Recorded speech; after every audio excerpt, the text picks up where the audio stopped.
Hey guys, how's it going? Good. Hey, this is Jonathan, the flight instructor in Iowa. Hey, how's it going? Hey. Hey, good. Hey, I just was calling in to check in with the previous caller that got called in about the flying. I had to call in and make my comment on a couple things. Definitely can do a test with airplanes, and I'm definitely in for doing that. If anybody comes up with something they want to test, we've got access. We've got the airplanes to do it. I'd love to do something. So if you guys come up with any good tests, let me know. And we can definitely navigate without the GPS. Totally doable, not a problem. Yeah, 100 miles, 200 miles, whatever we need to do. That's crazy. All right, then. Dude, you're rich. You have private jet, I'm sure. Come on, let's do this. But, no, we don't need a big fancy jet. We can do it with a small airplane, and we could. Yeah, the cost wouldn't be hardly anything at all. We can work that out, and I'd be happy to do it. I think it'd be great to get a test out there. I've been thinking about doing it, but I just don't know exactly what to test on. I mean, I see it every day, so it's hard for me to I don't know what people want to see, Where do you stand right now? You still believing in the globe, or do you think? No. I just both myself and my girlfriend are flight instructors, and we teach people to fly. And we were both just in the last 2 days. We both came back from separate flights with students, and we both came back. And we're like, it was a really clear day, and we both said to each other, wow, we can see so much that we should not be able to see. We can see wind farms that are 50 miles away that should be, if we did the math, it should be 500 feet below the horizon from where we were viewing them at. We're not up really high. We're only 1,000 feet off the ground, and we see it all the time. It's obvious, and our instrumentation stays level. So no, it's amazing. It's pretty clear to us. I know. I want to go to Amazon and see if there's a gyro because that's well, that's our gyro that we have in the aircraft. I mean, it's there, it's working. It's just the problem is you can't get any information, and I've tried to track that down as well. I did a bunch of research trying to find how the gyros are made, what the internal component, and you cannot find anything out about them. They're just perfect devices, and that's why they always show you exactly where you're at, but they don't take into account, hey, I should be upside down on the ball, or hey, I'm on sideways, or exactly. Yeah, they have no correction for gravity or anything like that. They're independent. So start here and come back here. And I've gotten calls like crazy from other pilots. They'll call me, and I've talked with lots of other pilots, professional pilots, airline guys that are retired out, and they all admit to it. They all say, yep, they said they've seen the same things, and they said the problem is you're never going to get a current airline guy to admit it because risk of losing their job. Yeah, I'm self-employed. I do my own thing. I'm not afraid to say what I want to say about it, but yeah. So I mean, we all believe it. All my friends that are pilots, they all agree on it. It's not the airline guys that are retired out, and they all admit to it. They all say, yep, they said they've seen the same things, and they said the problem is you're never going to get a current airline. We all believe it. All my friends that are pilots, they all agree on it. The airline guys that are retired out, and they all admit to it. They all say, yep, they said they've seen the same things, and they said the problem is you're never going to get a current airline. We all believe it. All my friends that are pilots, they all agree on it.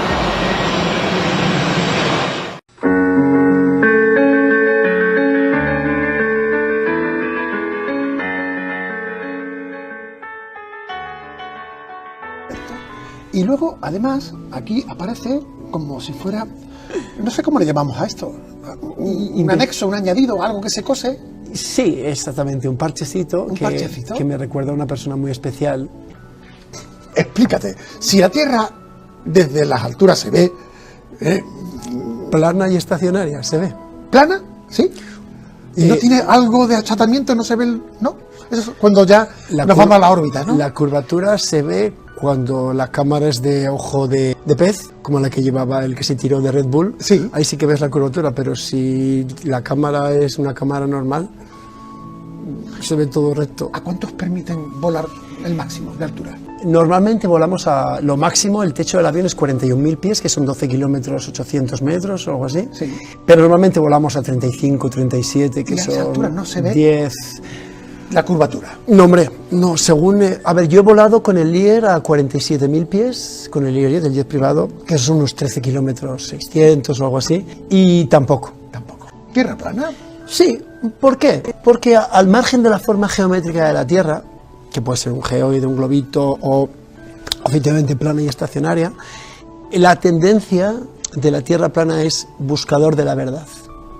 buscador de la verdad más allá de lo que me digan en Antena 3 o en Telecinco o en 4 o en la 1. Yo quiero saber qué hay detrás de quién paga la tinta, de quién paga esa iluminación, amigo. quién está detrás. Entonces, ellos no te lo van a decir nunca. Claro. Nunca te van a decir que han aprobado la nueva ley de seguridad nacional. Esto no te lo van a decir, ellos no. En el cual, si el de Estado declara un estado de emergencia, pueden hacer usufructo de ti y de tus bienes, seguro. Si te lees el BOE todos los días, sí que lo vas a leer. Pero hoy en día, muchachos, el BOE está complicado de que no lo leamos. No me leo el Marca, y eso que gana Nadal, me voy a leer el BOE. Cierto. Oye, por tanto, el baloncesto es una evasión. Es una evasión, es un altavoz y es mi bebé. Yo lo cuido e intento cuidar el aspecto deportivo en el cual delego en mi director deportivo y en mi entrenador, el aspecto de gestión, y intento cuidar mi bebé todo lo posible, desde el diseño de la camiseta hasta los aficionados que tenemos en Instagram, que es Basket Frater, el trato, nos piden camisetas para nuestros aficionados, etcétera, etcétera. Y todo a pulmón. Yo creo que ya el hecho de haber creado el club ya es motivo de victoria. Efectivamente. Sí. Con 45 años, ¿cómo se mira el futuro? Uy, es que yo tengo muy claro que hay que disfrutar de cada segundo ahora. Es decir, estás en las alturas, o más allá de las alturas, pero con los pies muy bien puestos en el suelo, en la tierra. Yo creo que Por sí. eso la tierra es plana. Y estacionaria. Y estacionaria. Qué bueno, qué bueno.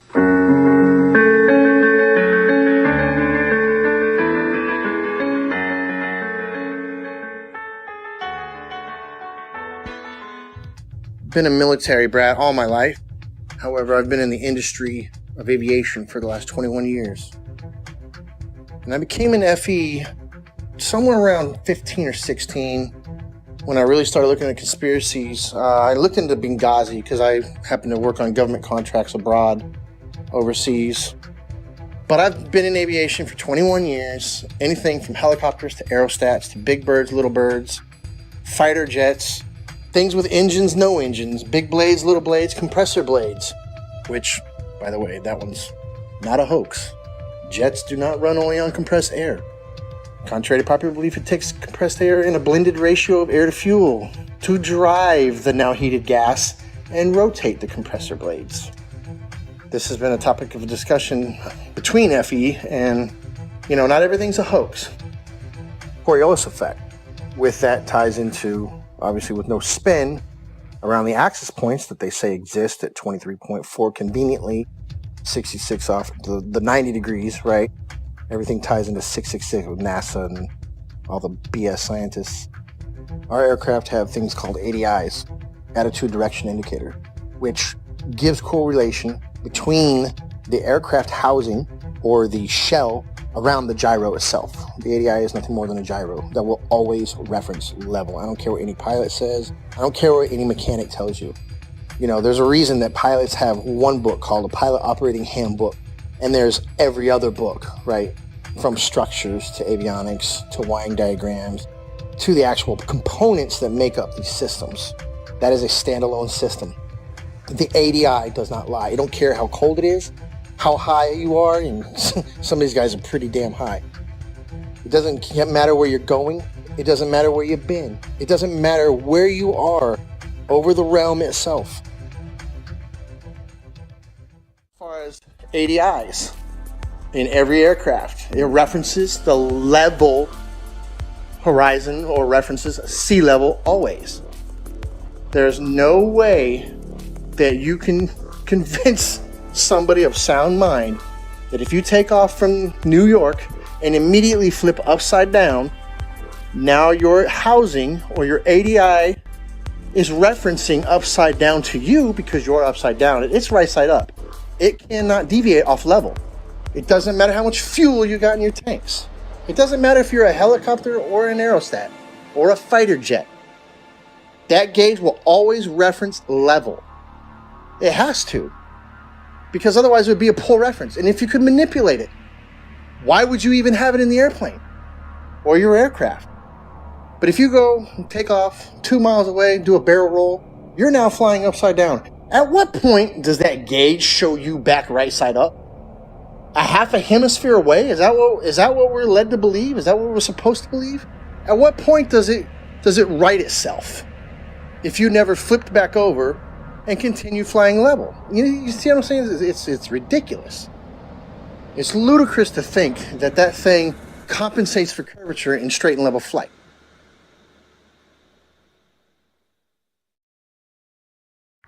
Interesting side note, I worked on aerostats for several years, and I always ask people who try to bring up gravity, well, how come my 4,000 pound, 74,000 cubic foot aerostat isn't getting pushed towards the ground?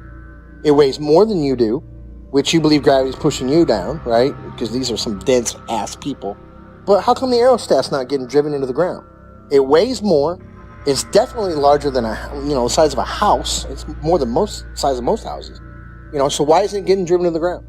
Well, that's because it's displacing less weight than the atmosphere or the medium that it's in. And I try explaining that. I don't know how many times you've probably posted something on this. I don't know how many times we're going to have to post something on this. But every time that little kid lets go of that helium balloon and starts crying. But truth be told, I've been to many countries, done many things, all things aviation. I can say with absolute certainty, and I can attest, the plane does not dip nose down to follow the curvature of the Earth, ever. Matter of fact, most planes have an airfoil that are 3 degrees nose up in straight and level flight. And the reason that is simple. If the nose of the aircraft was at 0 degrees or level flying through the air, then it would porpoise, right? It would be quite violent because some of the air would go over the nose and some of the air would go under the nose. And it would cause that nose to go up and down, which is literally like a porpoise or a dolphin out of water. And that's exactly what would happen. So the wings are designed, when they are level, the nose is 3 degrees nose up. The fact, 3-dimensionally, it is 2-dimensional. It is the amount of deviation that's required for you to come back inward. If you are walking east from north, meaning you are going around north equidistantly, and you walked in a straight line east 1 mile, you're going to have to deviate 8 inches back to the left to get back on the equator, right? Look at it on the flat Earth map, and clearly it makes sense. If you walked 1 mile in a straight line east, you have to deviate 8 inches after each mile to stay on the equator. The 8 inches per mile squared is a real measurement, if in fact we consider the equator to be a real place, a real location, ever, always.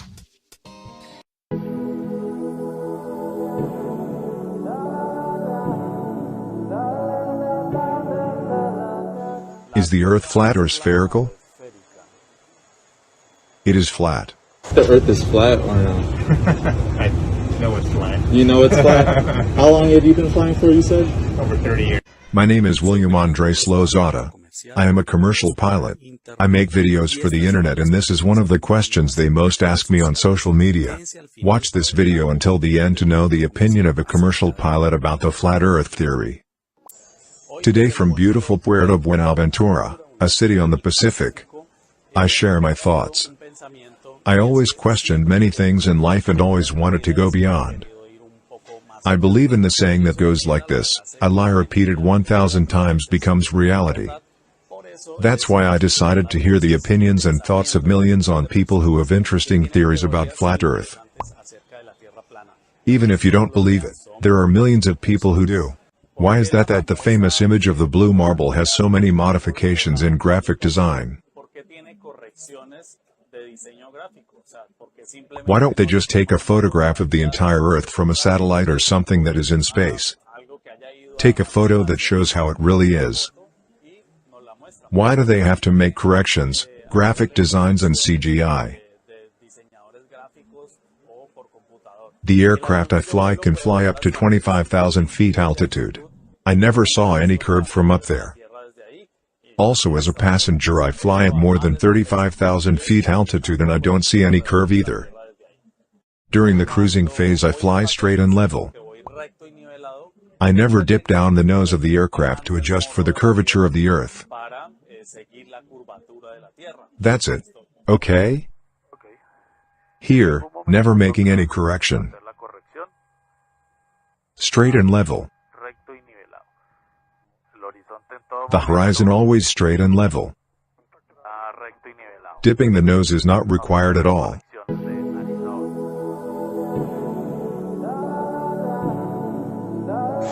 ¿La Tierra es plana o esférica? Es plana. The Earth is flat or no?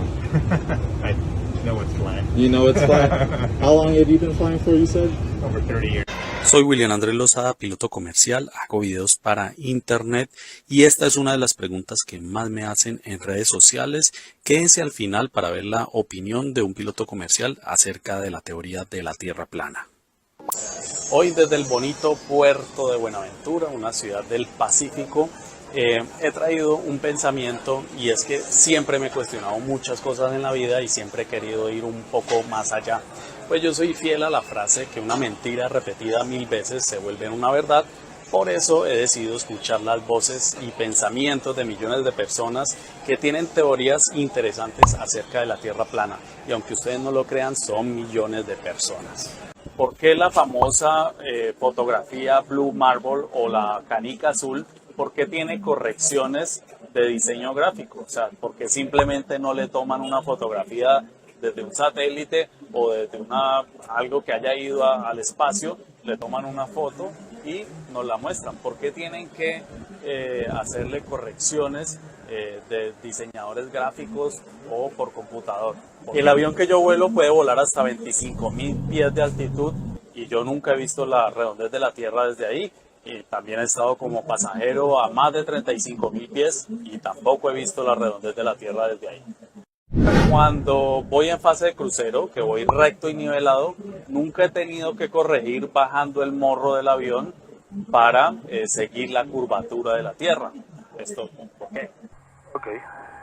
En ningún momento toca hacer la corrección a recto y nivelado.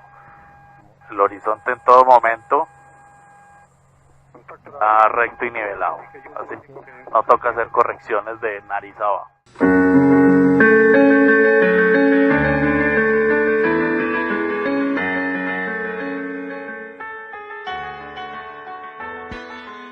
My name is Joshua Silva. I am a licensed commercial pilot and flight instructor. I have had a lifelong love of aviation and aerospace, and when growing up I even fancied myself an amateur astronomer. I would drag my family and friends, anybody I could, to every air show I could possibly find in Northern California. I was the only kid you knew, or anybody knew, that knew the various components on aircraft, spacecraft by heart.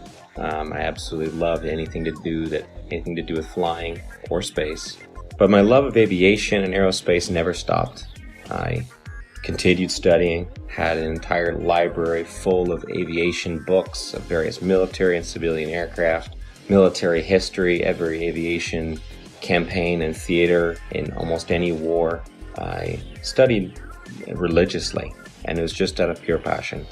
Later in life, many years later, I decided to become a pilot. As strange as it may sound, it hadn't occurred to me to become a pilot up to that point.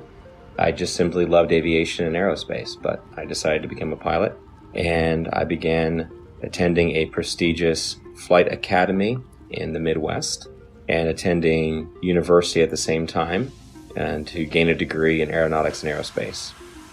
Shortly thereafter, I began flying twin turboprop aircraft out of Northern California for several nonprofit organizations, and years after that I found myself flight instructing for various small flight schools, both in California and in Arizona, and then on to large academies that trained for the airlines and even some military flights. Shortly thereafter, I began flying regional business jets, and that's when the story of me finding the topic of flat Earth started. Could the Earth actually be flat? I began to see opinions and arguments that seemed logical, but I heard several arguments, which I now know were most likely disinformation, easily disprovable in the aviation world, but there were some that stuck with me. And so, myself being the way I am, I ran quickly, metaphorically, to my old textbook, and I opened my old textbooks, found them, unpacked them, cracked them all open, and even downloaded brand new copies in PDF form offline of all these books to make sure that nothing had been changed. I thought for certain that I knew exactly what compensation pilots are trained while flying to compensate for the spin or the rotation of the Earth, for instance. As far as falling around a globe, that I assumed in my mind would be an aircraft's angle of attack. But upon more study, I found that not to be true. The angle of attack being the angle between the aircraft's flight path and the relative wind, which is something that pilots are very familiar with. And it's the idea that an aircraft has to be slightly pitched up, essentially to stay airborne, or a surface of that aircraft has to be pitched slightly to create a difference in air pressure to hold the aircraft aloft. And that is assumed, or was assumed at that time by myself and other pilots, to be the compensation one would make for falling around a globe while flying, period. But upon further research, I found that this was not the case, and it was not even mentioned anywhere. This compensation was not mentioned anywhere I could find in any resource that I had gone to flight school with. And they were extensive. There were many, many books, especially as one progressed towards the commercial flying side, especially elective courses, especially if you're going to university as I was studying aerospace, that you would assume, and I had assumed, that this was calculated for. Again, the big one that is oftentimes quoted is compensation for Coriolis effect while flying. And this is something I'd even taught my students about, and it's always assumed to be correct. We just assume. We're given the narrative from a young age, and everything is built upon that assumption, upon that theory. And so I thought I had the silver bullet. Coriolis effect. We always calculate for that. Well, as I began to look through the books and to look into the calculations given for Coriolis effect, the narrative began to fall apart even further. I began to see things I didn't notice when I was in school, such as Coriolis effect is actually never calculated for, but is assumed to be a part of wind correction angle. Wind correction angle is one of the many calculations pilots of all kinds make while flying to correct against winds in whatever volume or section of air they're flying through, which it could be from any direction, and you're flying through it, so you have to compensate a certain angle into that wind to hold a straight line.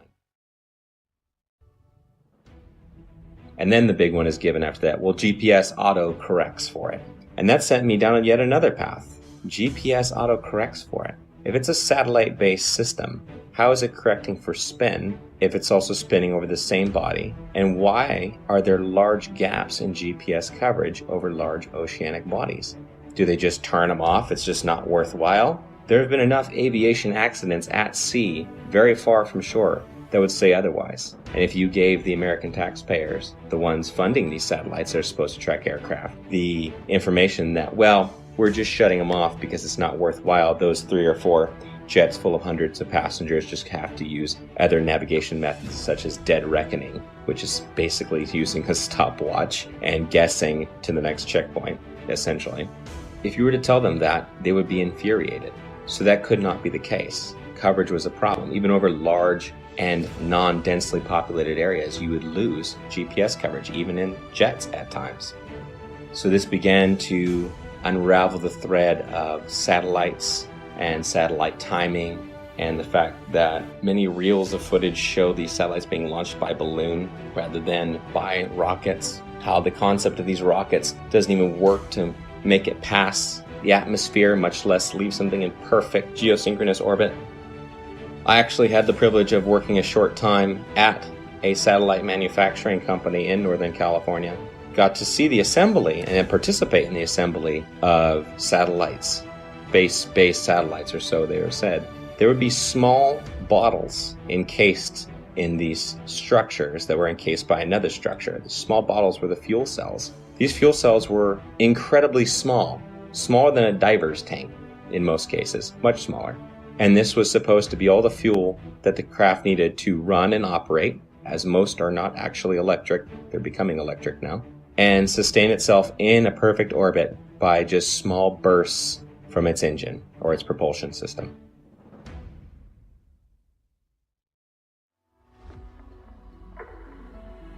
The narrative began to fall apart. I would continue studying and finding that what I fear to be true is reality.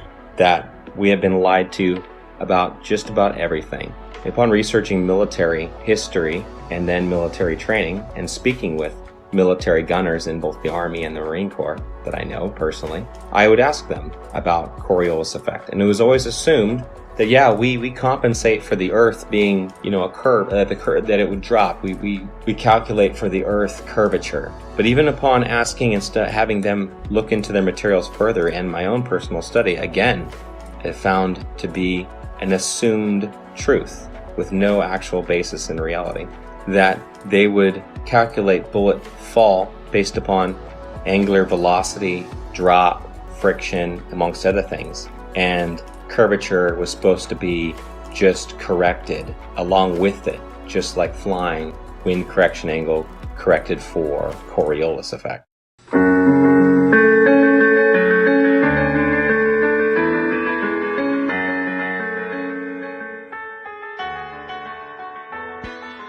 Pregunta controversial. Hay un debate ahora en YouTube especialmente, en el que las personas se cuestionan que si la curvatura de la Tierra es observable o no es observable. No, a las alturas que vuelan esos aviones.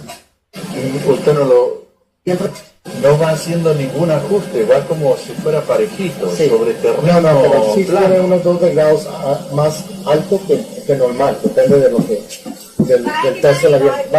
Ok, la nariz va hacia arriba. Sí. Pero no tienen que buscar la curvatura. No, vuelan como si fuera sobre un plano. Sí, es lo que trata de hacer el avión. Bueno, muchas gracias, Con mucho gusto. Que siga bien. Pues, hasta luego.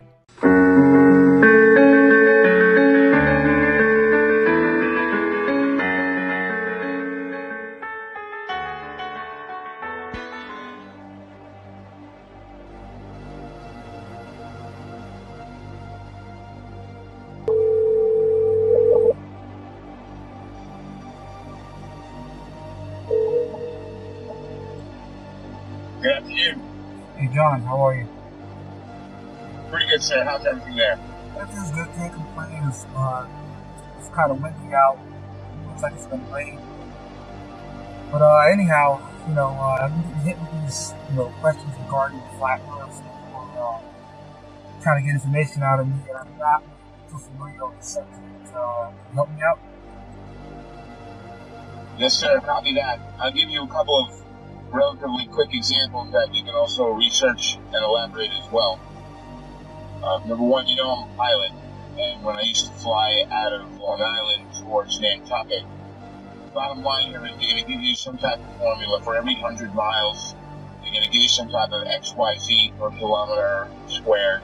Keep it very, very simple. Every 100 miles will be approximately 1 mile. 1 mile is 5,280 feet. The actual number is 6666, which is of Luciferian origin, which really reveals who's behind all the conspiracy and cover-ups, for everything. But the bottom line here is a very simple formula is for every 100 miles, you have 5,280 feet, which is 1 mile of curvature. So 100 miles equals 1 mile of curvature. Now, if I'm going, let's say, hypothetically, from Long Island to Nantucket, that's about a buck and a half. It's about 150 miles. So it should be 1.5 miles. So let's just take a mile. So with aviation, you fly at certain altitudes, whether you're flying in a easterly, a northeasterly, to a southwesterly direction. So hypothetically, I'm flying easterly at hypothetically about 4,000 feet, which is an even number. If you add 5,000 feet of curvature, that would be around 9,480 feet, which does not exist. So the bottom line is pilots know every 100 miles that you travel, you would be dipping the nose down to compensate for 1 mile, which is 5,280 feet of curvature. So there's the proof right there that there's something very fishy with this globe Earth situation, because scientifically it doesn't matter. Also, there's a semi-classified naval communications device. When ships are communicating ship to ship on the ocean, U.S. Navy, semi-classified laser communication NAVCOM device, which also does data as well. So if they're communicating with ships 70 miles, 100 miles or more, like I said, every 100 miles is a mile of curvature. So it wouldn't work because lasers operate line of sight. They operate in a straight line. There's no curvature to the laser. So the bottom line here is the naval NAVCOM classified, semi-classified system that they use to communicate ship to ship, that operates on a laser, and if there was curvature, anything over, like I said, 100 miles is 5,280 feet of curvature, and the ship's diameter is nowhere near that, which you know. So there's another example, the naval NAVCOM communication device. Also, there's a woman, female KLH pilot, KLH Dutch Commercial Airlines. She got fired from her job a while back for questioning this issue. Now, they didn't throw around the company, but they gave her like a desk job, so this way they kind of keep her around and quiet so they can control. But she's a very sane and rational woman. If they ask her, what happened, and she starts talking, it's going to raise serious questions. So we got the KLH pilot, we got the laser NAVCOM, U.S. Navy. We've got my personal experience flying from Long Island to Bangkok. That should be at least 5,280 feet of curvature, added to the 4,000 altitude average while heading easterly. So there's something very wrong there. The numbers don't work. The Globers, definitely scientifically, we're looking at flat earthers have some very, very, very valid points according to those three examples. Thank you. You got it, brother. Anything else? No, that about answers my question. Quite a lot to take in. I've taken some notes. Thank you. Thank you again. You're welcome, sir. Any questions? I'll be here for a while. Contact me anytime. All right. God bless. All the best. God bless.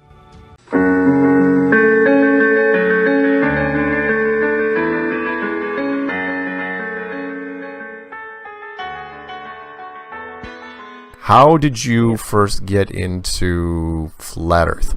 How did you first start looking into it?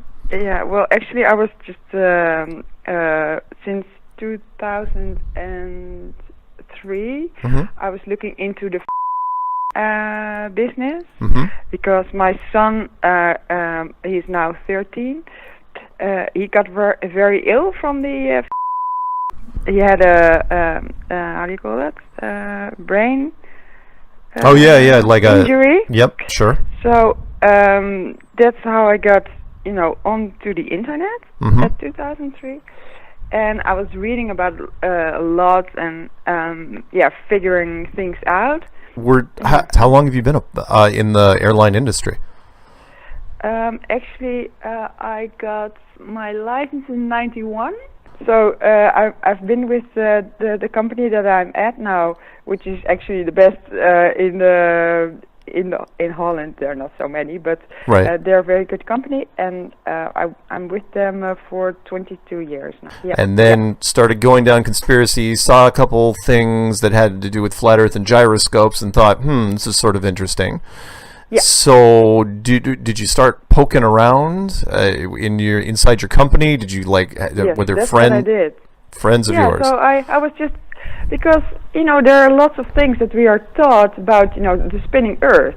And I told to my colleagues, because of course you think about it, but then you just discard it, about how it is possible that the atmosphere spins with the globe, and then of course, that might be gravity, and then it says, then you have to, it has to spin faster at a higher altitude because there's no gradual difference. Right. So I thought, that's kind of strange, and also the speed at which the Earth should spin around the equator.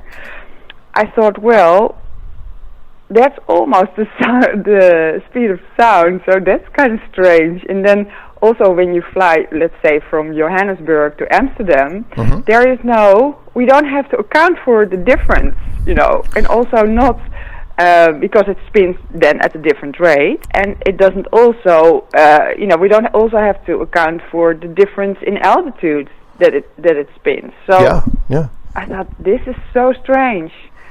And now, actually, I told the other day to a stewardess, because she has an open mind, and now I have to work on the ground.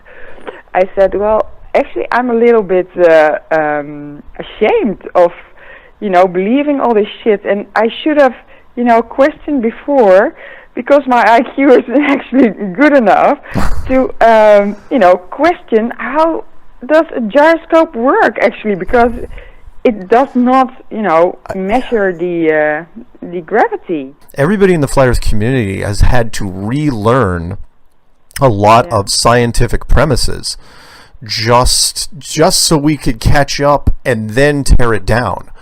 And gyroscopes is one of them. Actually, gyroscopes helped us a whole bunch. I didn't know how gyroscopes. I mean, we've seen, of course, and we we spin things around and we kind of get the feel for them. But how they relate to the Earth spinning, most people don't know. So anyway, sorry, continue, please. So you were looking into the gyroscopes, and then what? Yeah, and then of course I also saw the movies from Eric Dubé about Rising Horizon. Horizon. And I thought, well, yeah, that's true. And we do fly at 40,000 feet, 41,000 feet sometimes. And of course, I've been. This is now almost a year going on that I was, that I started looking for the curve, let's say. And of course I couldn't find it, and I saw the horizon, rising with us, and it was flat wherever I looked, and I thought, well, shit, why did I didn't see this before? And then I started questioning in the cockpit, do you know that the atmosphere spins at the same speed as the speed of sound at the equator? And then I get this strange look on their faces, whenever I would ask something like that. But it bothered me so much that I thought, well, this has to, go out there. And I thought, well, you can just discuss these things, but obviously not.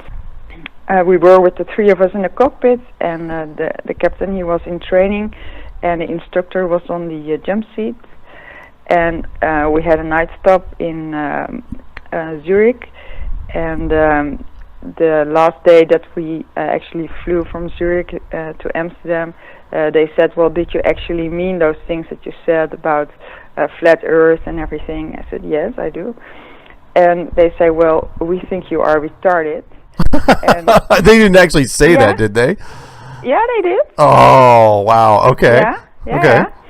So, and you are, how do you call that? Labiel. I don't know what that is in English, actually. But it's like you are mentally unstable. Oh, no, that's pretty, yeah. So you're kind of, so who said this to you? That actually said the instructor said that to me.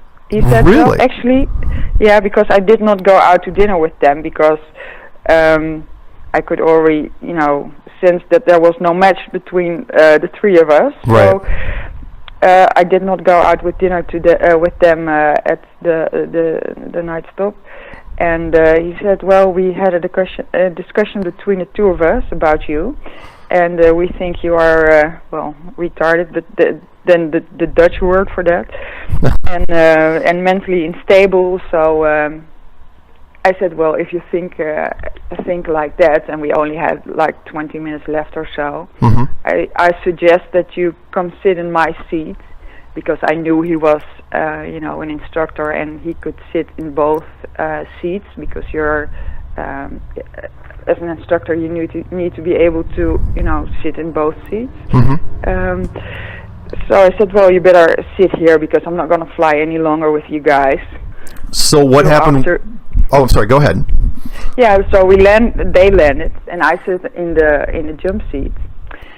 And I said, well, guys, we really get a lot of training with our company about how to communicate amongst each other, because lots of errors happen when the communication in the cockpit is not working out. So we get a lot of training about that. I said, well, guys, all the things that we discussed yesterday, because I don't know how the topic came up, but we discussed about those trainings, about the things we shouldn't do. You both did. Like, we call that OMA. The O is for oordelen, that is to judge. Uh-huh. The M is for mening, that's an opinion, an opinion. And A is for aanname, and that means to assume. Uh-huh. So I said, well, those things you both did without even questioning me. You just, Their natural reaction was to think it's like, flat Earth is ridiculous, so we're going to judge you right here and right now. Yeah. So I did not even have, you did not even ask me one question. Like, I mean, I was educated the way you were. I mean, but you could have asked me, well, Lydia, how do you come to such a strange viewpoint or whatever? You could have asked me some question instead of just throwing me out. Mm-hmm. And well, the instructor said, well, I'm sorry about that. And actually he got tears in his eyes, so I was a little moved by that, because I thought, well, yeah, okay. I came on quite strong actually, because I was mad, of course, and he also was relieved, because I said, well, when I stepped out of my seat, I said, well, I will see you in the office, I guess. Mm-hmm. Because I assume, because we have to write about these things, if things like this happen, I thought, well, he's an instructor, he's going to write about this. So I thought, well... And when you mean write about it, you mean our term would be like filing a report. File a report. So at this point, you're thinking of filing a report against your co-pilots, your fellow pilots for... Well, he thought I was going to do that, because that's what I said when I stepped out of my seat earlier. I said, well, I think I'm going to see you then in the office. Yeah. Because I assumed, because he's the instructor, that he would, he was the one who was, trashing me. So I thought, well, he will probably write about it. So after the landing, I said, well, he asked, he was scared. He said, are you going to write about it? I said, well, no, I'm not going to write about it, but I'm going to go straight to the doctor's office from the company, mm-hmm. and I'm going to ask for some support in this. So then he was really relieved. Well, I'm not going to write about it either. I said, well, do whatever you please. So both of you mutually agreed not to file a report on each other about an argument that had to do with flat Earth. Probably a good thing at the time. Yeah. So then you went to the company physician, the company doctor, and you have more or less did you request to them? You said, look, I don't think I should fly anymore because I don't believe the Earth is a globe. Well, actually, I called in sick. Okay. And I made an appointment, mm-hmm. and then I went to the doctor, because I thought, well, I have all the evidence there is. So he said he didn't even, because I started to explain to him how I got to the point of thinking flat Earth, because it needs a little bit of an introduction, I guess. Oh yeah, you can't just come out and say it and be like, no, mean like metaphorically, or what are we talking about here? So his response was, okay, Lydia, I'm going to send you to the psychiatrist. Yep, I was waiting for that. Yeah, I will hold your medical license, and you cannot fly for now. So technically, are you still working for the company? Yeah. Okay. I'm still working. You haven't been suspended without pay or anything like that? No. That's not the thing they would, But did you request that you didn't want to fly anymore, or did they say you shouldn't fly anymore? And I mean, obviously you're not flying at the moment. No, I said I cannot fly at this moment because I'm tired of all the lying. Okay. And I'm just exhausted, and I'm, I feel humiliated and everything, and I think we should look into this. I mean, when was this? When was it? In this, but they just They just don't. They're not open-minded. Oh, hey, look, pilots are. It's a tough. I mean, I've talked to a handful of pilots already, but this is got to be one of my favorite stories because, well, and sorry, I got to back up a little bit. When did this happen? This happened in March. Okay, this happened in March. And after that, did you see a psychiatrist? The company psychiatrist? Yeah, I had to. Yeah. Okay. Yes. And? They made me. So I went. I had to go 2 times. Okay. And the first time, the psychiatrist explained that I had a right, a recht van aanhouden, and that means that you don't, you get the last say in whether the report goes to your company or not. Oh, I got it. You get the closing remarks. Got it. Yeah. Okay. So you can send I can read the report, and if I'm not, happy with it. Yeah, happy with it, then I can say, well, no, don't send it. Oh, really? That's way more flexible than what we have over here. Seriously, a psychiatrist could literally put you in a jacket and lock you in a room, and you wouldn't have much of an opinion. Yeah. But anyway, so go ahead. So I sat there, and I wanted to, explain a little bit how I came where I am, and he was not interested. He said, well, no, I don't want to hear all those things. I just want you, because, with my son and everything, I it's kind of a long story, but, I wanted to explain to him how I got where I am, and he just was not interested. He said, well, Lydia, you are being a little bit naive in, trying to convince this guy. Even, well, Why aren't men a little bit more courageous? I think I'm always more courageous than everybody I meet. It's just, I don't know. I don't understand. Maybe I'm not that, I just moved to a real nice house and everything, and I thought, well, I might have to say goodbye to this within a year because I don't know what's going to happen. Sure. But okay, I'm fine with that. I mean, who cares? You are a brave person, Lydia. There's a lot of people that wouldn't have. But at the same time, you're in a unique position because pilots, they deal with that perspective all the time. Most pilots don't know what to do with the information even when they get it because of their conditioning. So yeah, when you're in the cockpit at 40,000 feet, you see a flat horizon and you see it every single day you fly.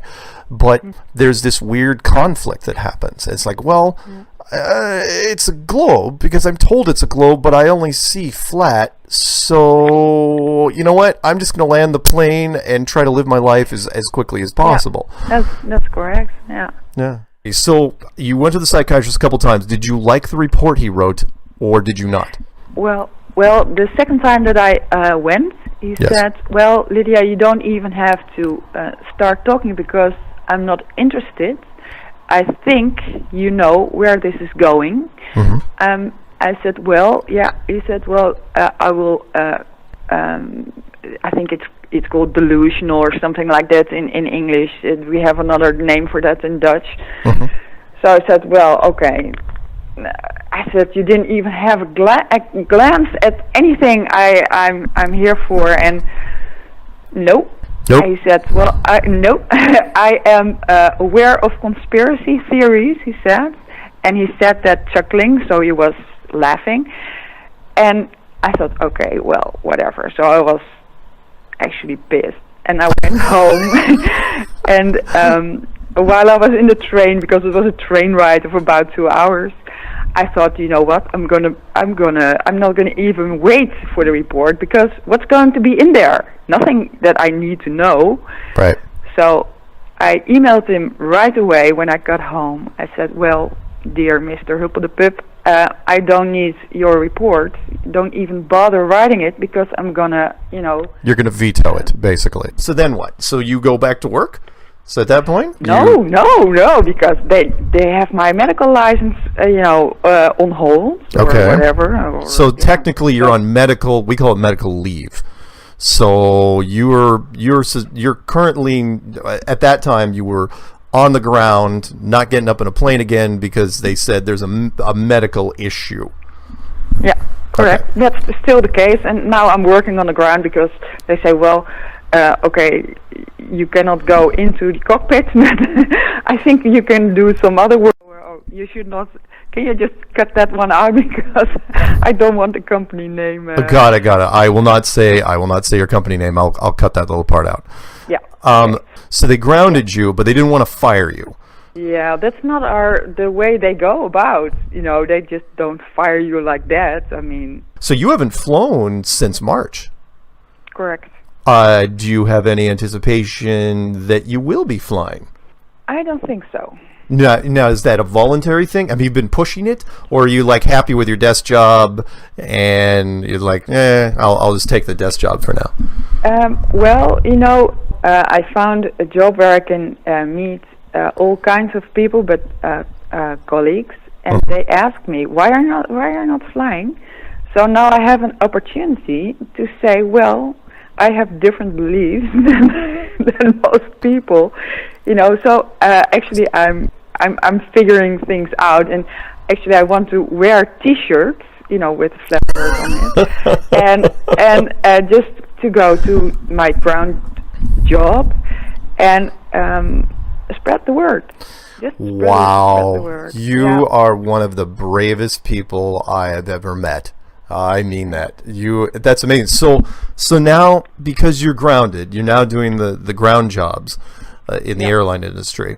People ask you, because once they figure out who you are, it's like, wait, why aren't you flying? You tell them? Yeah. You know, it's like, oh yeah, I'm not flying because of, and you probably describe what's happened to you over the last 6 months.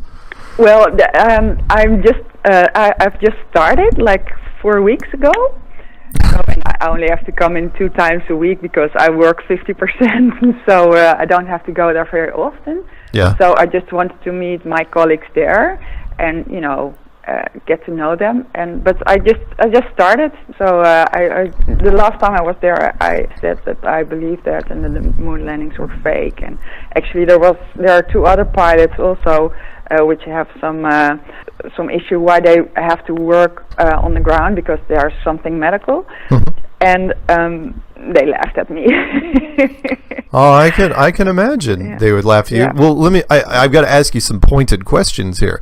Like, one, if all of a sudden they came back and they were desperate and they needed a pilot, would you jump back in, or is this something that's like, yeah, you know what, it doesn't really mean much to me anymore? No, it actually didn't mean a lot to me anymore already for a couple of years, and that had to do with also the fact that I'm a woman in a man's world, and got it. Yeah, sometimes you just think, well, I'm really open-minded. I mean, that's why I, you know, got into this in the first place. But also, when you are working with people who are totally not, there is hardly any connection, right? And I miss that. So I actually have more fun with the stewardesses when we are somewhere than with my colleagues in the cockpit. So nice. Yeah, so I don't really miss it. The other day it was really windy. I thought, well, now I miss it because then you can, you know, practice your skills a little bit and do some real flying, and that's the part that I miss. But the whole life around it, I don't miss. No. So I wait a minute. So do pilots secretly like bad weather, or is this just you? Because wind scares the hell out of people. Just so you know. I know. But you thought it was fine because when it's not too bad. Yeah. Because we do like that. Yeah, I'm sorry. What part? The landing on a windy runway type thing? Yeah. Oh my god. Yeah. because it's a challenge. You were just bored. It's like, oh come on. Yeah, that's true. Normal landings are so boring that pilots just kind of hope for something, you know, like an icy runway. Hey, is there some ice on the wings? No ice. No. Not ice, but wind. That's so tricky. The wind is okay. Yeah. Yeah, but you wouldn't like deliberately try to fly through some dark clouds or anything. No, it's not like that. It's not like courageous in that way. No, that's not the way to go. No. We're very careful. I'm a very careful person. My children always say, "Well, Mom, you drive like a snail. Come on, hit the gas." I can see that. So when you see like a 20-mile-an-hour crosswind coming in on the runway, you're like, "Ooh, yeah buckle up." This is going to be Yeah, fun. 2020 is nice. Yeah, Yeah, that's even- hardly anything. I'm sorry. I did a lot of business travel, so now that I know this is good. This is good stuff. Here, so you've been in Flat Earth now for what? Less than a year officially. Yeah, less than a year. Less than a From year. November. Yeah. And you've watched a whole ton of videos and read a whole bunch of web pages. Yeah. Is there and you probably talk, I mean, it doesn't sound obviously like you're shy about talking about this with people. For you as a pilot, or in this case a grounded pilot, what was but you flew for a lot of years. What was the biggest thing for you? What, because everybody, I could talk to 20 different flat Earth community members, and they'd all have a different answer to this, which is, what is the one thing that flipped in your head where you were, half asleep on the couch? It's like, holy smokes, that's it. The gyroscopes. It's just the gyroscopes, because I thought, well, it cannot work. It cannot work on a globe. No, can't. Because and also the speed of sound at the equator. Those two things that. So the the spinning of the Earth, the atmosphere going along with basically the Coriolis effect. You're not adjusting the flight path for the Coriolis effect, and you guys are going from north to south a lot. Yeah. And in fact, you were saying you were flying to Johannesburg from the Netherlands? Well, before I flew the 737, I flew the MD-11. So then we went to Kenya, not to Johannesburg. That was just an example that I gave you, but I've never been there. But Kenya's fine. That'll work. Yeah. So somewhere in the middle of Africa, you guys are flying from the Netherlands, and not only did you not have to, because that's a question. In fact, I might as well ask you this, since we have a hard time asking pilots. There's a whole bunch of videos out there where people are trying to ask pilots. When you know how the gyroscope works, and you know how the curvature of the Earth works. So from a pilot standpoint, do you ever see any instruments, or do you have to set anything in the cockpit that constantly adjusts for the 8 inches per mile squared? Or every 50 miles you would have to adjust about 1,700 feet? No, nothing. Never? No. No, never. The only thing is that I was thinking about, but I also saw that I cannot find it anymore. That's really a pity. But we have this inertial reference system, and it has like really advanced gyros, the laser ring gyros, and it has accelerometers on it. And you can, when something goes wrong with that system, you can reset it, and you can have the heading back. Yeah. And but then again, I saw this this video on YouTube that a guy asked the company, I think it was Honeywell or something, about resetting and putting the right coordinates in. And this guy said, well, it doesn't really matter. Don't put anything. Yeah. In fact, I know that one, because that was a 777 pilot. I read that one. That was me. Okay. Where the 777 pilot. Okay, so I saw it with you. Yeah. Yeah. He messaged me, and he said the gyroscope compensator that's below the gyroscope is made by a particular company, and this company supplies everybody, and it's a NASA subcontractor. And he went to an airport, and it broke, because pieces break every once in a while, and it broke, and they asked for a replacement before he could take off, and they said, you know what, just compensate for it manually. And just because he knew about flat Earth, he decided to ignore that and just make note of it. And when he was flying, and he basically took a 6-hour trip, and he never had to. And he took notes of what the degree should be, but he never compensated for it. And so then he was going, okay, what does this thing actually do? If I didn't have to, I just flew 6 hours and it wasn't even working. And when he tried to, the thing that got me was when he called the company. Pilots, as you may know, are considered very, very wonderful people in the airline industry. So they can go to airline companies. They could walk into Boeing, and Boeing is like, let's give you the tour. They wouldn't even talk to this guy. They were like, it was like very, very close-lipped about what these gyroscope compensators would even do. And so, and this is a 777 guy that really wanted to. He's still flying, but he's going, I don't know what's going on out there, but there are companies involved that they may not know exactly what's happening, but they're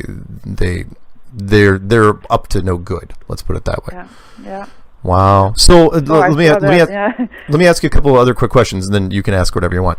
Which is just for the record, when you were looking out through the cockpit, did you, before you got into Flat Earth, did you even think about the curve, or was it just one of those things that was in the back of your head? And then when you found out about Flat Earth, did you look out the window differently?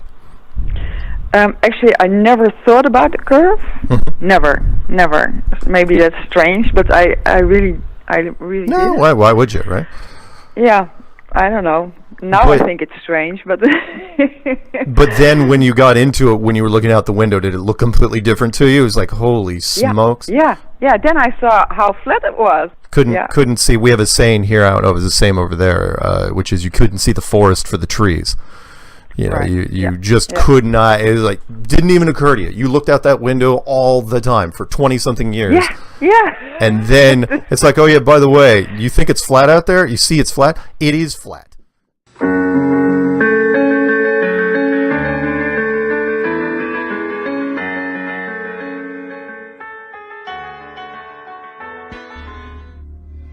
Hola, mi nombre es Héctor Requena. Soy terraplanista desde el 2016. Este tema lo descubrí accidentalmente, me agradó mucho y desde ahí lo empecé a investigar. Desde ahí me di cuenta de lo que está pasando en el mundo. Yo fui aviador, me gusta más la palabra aviador que piloto. Yo volé con mi papá desde niño, él era piloto de la Fuerza Aérea Mexicana. Un tema muy curioso que me pasó a mí fue el empezar a conocer cómo funciona el giroscopio. El giroscopio está diseñado para volar sobre un plano, sobre un terreno plano y una tierra que no se mueve. Todos estos temas me llevaron a seguir investigando. Estamos tratando de invitar a la gente a que no se cierre de mente a estos temas, ya que si no nos damos cuenta de lo que está pasando ahorita es por lo mismo, porque la gente está cerrada, se cierra a pensar fuera de la caja. Yo invito a la gente a que por lo menos sea un poco más abierta de mente hacia estos temas, porque la verdad es que esto está muy fuerte, se vienen tiempos muy difíciles ahorita y debemos de estar conscientes de que el sistema nos está manipulando de una manera muy grande. Entonces pues vamos a ver qué pasa.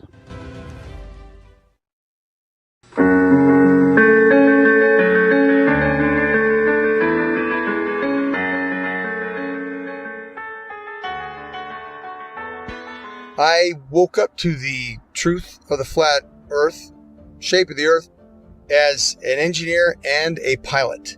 So I've studied engineering, physics, 3 different ways: basic physics, electric physics, and construction physics.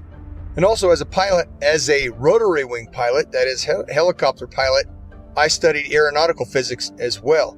So I can cover and discuss just about any factor of flat earth.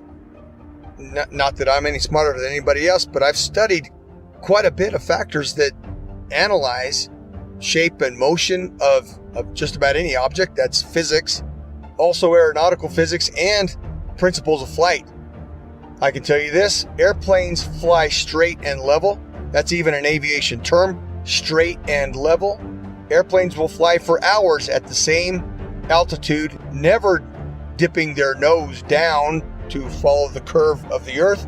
An aircraft on a 12-hour or even 18-hour flight from Portland, Oregon to Seoul, Korea, that would have that aircraft starting at one point and then flying so far around the earth that it's flying downwards with its nose vertically downwards, and then starting to go around the curve of the Earth so that the airplane is now flying upside down. Would have to make that kind of a flight path on a globe, which is, it's such an absurdity. So that being said, I come into the true shape of the Earth, the flat Earth, as a skeptic, like most anyone else. I'll tell you my story. My buddy told me about this. He said, Rob, you need to learn about the ice ring. You need to learn that the Earth doesn't move. This globe is garbage. And I laughed at him. I said, are you kidding me? I'm not even gonna look into that. And he said, that's fine. He said, that's fine. You don't have to look into flat Earth. But until you do, he said, until you do look into flat Earth, you will remain a slave of the Matrix. And interestingly enough, at this point, this was more or less November, December 2015. I had already mentally resigned from the U.S. military for 3 years. I had already resigned because of Benghazi. I realized, and I saw for myself, I'd been working with U.S. as an Army officer, working for State Department for a good 10 years. And so what I did, I turned my physics awareness, I turned my studies into analysis of the shape of the Earth. Radar is simply another form of radio transmission. Radio includes anything within the range of the electromagnetic spectrum. Electromagnetic spectrum, also known as light. Radio is the transmission of light, whether it's visible light or radio waves which are not visible. When it comes to radio transmissions, there must be a transmitter and a receiver. There can be a reflector or a transmittal unit along the way. However, in the end, there's got to be at least transmitter and a receiver. And in the case of radar, radar transmits a signal and it bounces off a reflector, and then it comes back to the receiving station. Or it can go to other stations if they're set up in the network properly. Long story short, radar emits a signal, it bounces off something, and then it returns to a receiving unit, and the receiving unit maps that reflection accordingly. If there is no reflector, then there's no return signal, and then the object does not show up on the radar. For example, it's off the screen. Notice, there's no curving around anything. It goes out in a straight line. Radio signals always travel in a straight line. So the transmitter sends the signal out to the target, bounces off, and it comes back in a straight line. Radar cannot travel over the curve, and hence radar is dependent on line of sight, direct beam from the transmission to the target. It reflects and it comes straight back. There is no curving around anything, thus is radar. The fact proven from multiple points that there is no Coriolis to the motion of the Earth. And I'm speaking from a pilot's perspective, also an engineer's perspective, because I obtained a degree as an engineer before I went to flight school. So I'm both a pilot and engineer at once.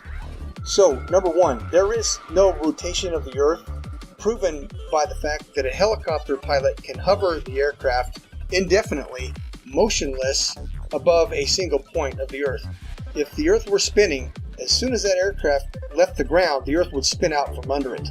Now, somebody may say that the air of the atmosphere rotates along with the Earth, which is one of the most absurd concepts imaginable, because if that were the case, then all wind would travel with the Earth. There would be no alternating wind currents when we know that the jet streams fly overhead, clouds move in multiple directions overhead, and a kite flying over the stationary Earth. The fact that a kite flies because of wind passing through, that proves that the Earth does not. That proves that the air does not move in unison with the Earth. Number two, airstrips do not rotate away from a landing aircraft. Anybody who's seen a pilot's view when an aircraft lands, well, the aircraft lands to a motionless airstrip. If the Earth were rotating, the pilot would have to turn to the angle at which the airstrip is rotating away and land at the speed of the airstrip, which is absurd, simply absurd. Airstrips do not rotate away from the aircraft, and on an east to west landing strip, if the aircraft is landing to the west, the airstrips do not land moving towards the airplane. That's insanity. Okay, simply stated. I've done many of them personally. I've flown more than 1,070 hours in both helicopters and airplanes. And I will tell you factually that aircraft meet their checkpoints, they take off, they meet their checkpoints, and they land exactly as planned on a flat stationary map. No pilot, I say again, no pilot has ever accommodated for the rotation of the Earth when planning flights and takeoff to checkpoints along the way, and then landing. Pilots can plan so well that they can take off and land hundreds of miles away down to within 30 seconds of their planning because the Earth simply does not rotate. Yes, absolutely. Number one, there is a rate of descent. A rate of descent, and we can all imagine. These are simple concepts, and I'd like to reiterate that in all of my technical discussion, in any of our technical discussion, it needs go further than, meaning it doesn't, we need no more complexity than 10th grade science, 10th grade math, Pythagorean theorem, 10th grade physics, 10th grade chemistry, basic chemistry. This is chemistry 101, college level, 10th grade chemistry at the high school level. One can imagine if an aircraft is flying at elevation 35,000 feet, well, it has to descend to land on the ground. Well, it's still flying in the air. It's not going to point its nose straight down and go straight to the ground. No, it's got to gradually descend from altitude down to zero. Well, we call that rate of descent. A lot of people don't talk about this. Now, I'm bringing up a new topic to Flat Earth, and I'm really bringing up a new topic to the average pilot. The average pilot does not talk about rate of descent. And how do I know? Because I've talked with several pilots, and they cannot quote their rate of descent. Why do I know it? Because I memorized Army federal regulated rate of descent, which was 500 feet per minute. For 18 years, I memorized 500 feet per minute. That's for my first 2 years as an Army aviator, I memorized 500 feet per minute is the standard rate of descent. Well, that's for landing. Okay, let me reiterate. That's for landing to a full stop when the airplane wants to land to the ground and stop. That's 500 feet per minute. But we, in the Flat Earth community, we know that for an airplane to fly around the globe, the supposed globe that is, there's a rate of descent associated with 8 inches per mile squared. So if we do the math, the 8 inches per mile squared at the average, assuming an average airspeed of 500 miles per hour or that's really a ground speed, but it's moving through the air at 500 miles an hour. Associate that with 8 inches per mile squared. Well, the math gives us the following: 2,777 feet per minute rate of descent for that airplane to follow the globe. Okay, and that is a continuous descent, not to land. That is a continuous descent while the aircraft is at altitude flying along. Wow. Well, let's compare that. Let's make the comparison now. 500 feet per minute to land the airplane to a full stop at an airport. On the globe, the airplane has to descend continuously at 2,777. That's more than 5 times the rate of descent for a landing, and that's a continuous descent. So I did some more math today, by the way, Vika. Thank you for asking. It's average 500 feet per minute. Okay, so I looked up gravity, 32 feet per second squared. Okay, that's the quote supposed gravity, right? If you drop something, it in a vacuum, okay, it falls at 32 feet per second squared. Well, let's convert that to feet per minute. That is 1,920 feet per minute. Okay, that's gravity. Now, let's remember, an airplane flying around the curve of the globe at 500 miles an hour must maintain a rate of descent of 2,777 feet per minute, which is almost 1,000 more feet per minute than something falling in free fall. That's absurd. That's the most absurd measurement we could have. So I'm bringing that to the flat Earth community. That's what the math gives us, Vika, and everybody else. Can we see the perspective here? The 8 inches per mile squared around the curve of the globe at 500 miles an hour, that's faster than free fall. That's more absurd than one can imagine. Vika, that is the simple math. That's high school math right there. So, you know, I've been intrigued, and I keep taking notes as you keep talking, that there's always this new, it's not new measurements. It's not new. Rate of descent is nothing new. Standard. But what people seem to forget is the globe model, the heliocentric model, that science and math is never used in a functioning application. Exactly. Never, ever. Because it proves the fraud if they ever do. Exactly. So kudos to you, and rate of descension just made my list of bullets in the gun. That's a foundational effect of flat Earth, isn't it? It's a foundation. Amen, brother. Amen. That and elevation angles, that and you know, you triangulation, and I mean the list just keeps growing and growing and growing. And so Thank you. I don't want to take a lot of time here, but thank you, Rob. Yep, and that's my point, Lon. That is exactly my point, and that's why I send out these messages to everybody in the group, so everybody can see and understand. Anybody can do this math. Pilots don't know anything that's not normal. They have more experience with it, but just because they're a pilot doesn't mean they know something special. Anybody can do this math, and anybody that does this math and can explain it, well, they're smarter in this effect than the average pilot. Amen. Take it and run. Amen. So I sat in that co-pilot seat for so many times, and had I known then what I know now, it just would have been a no-brainer.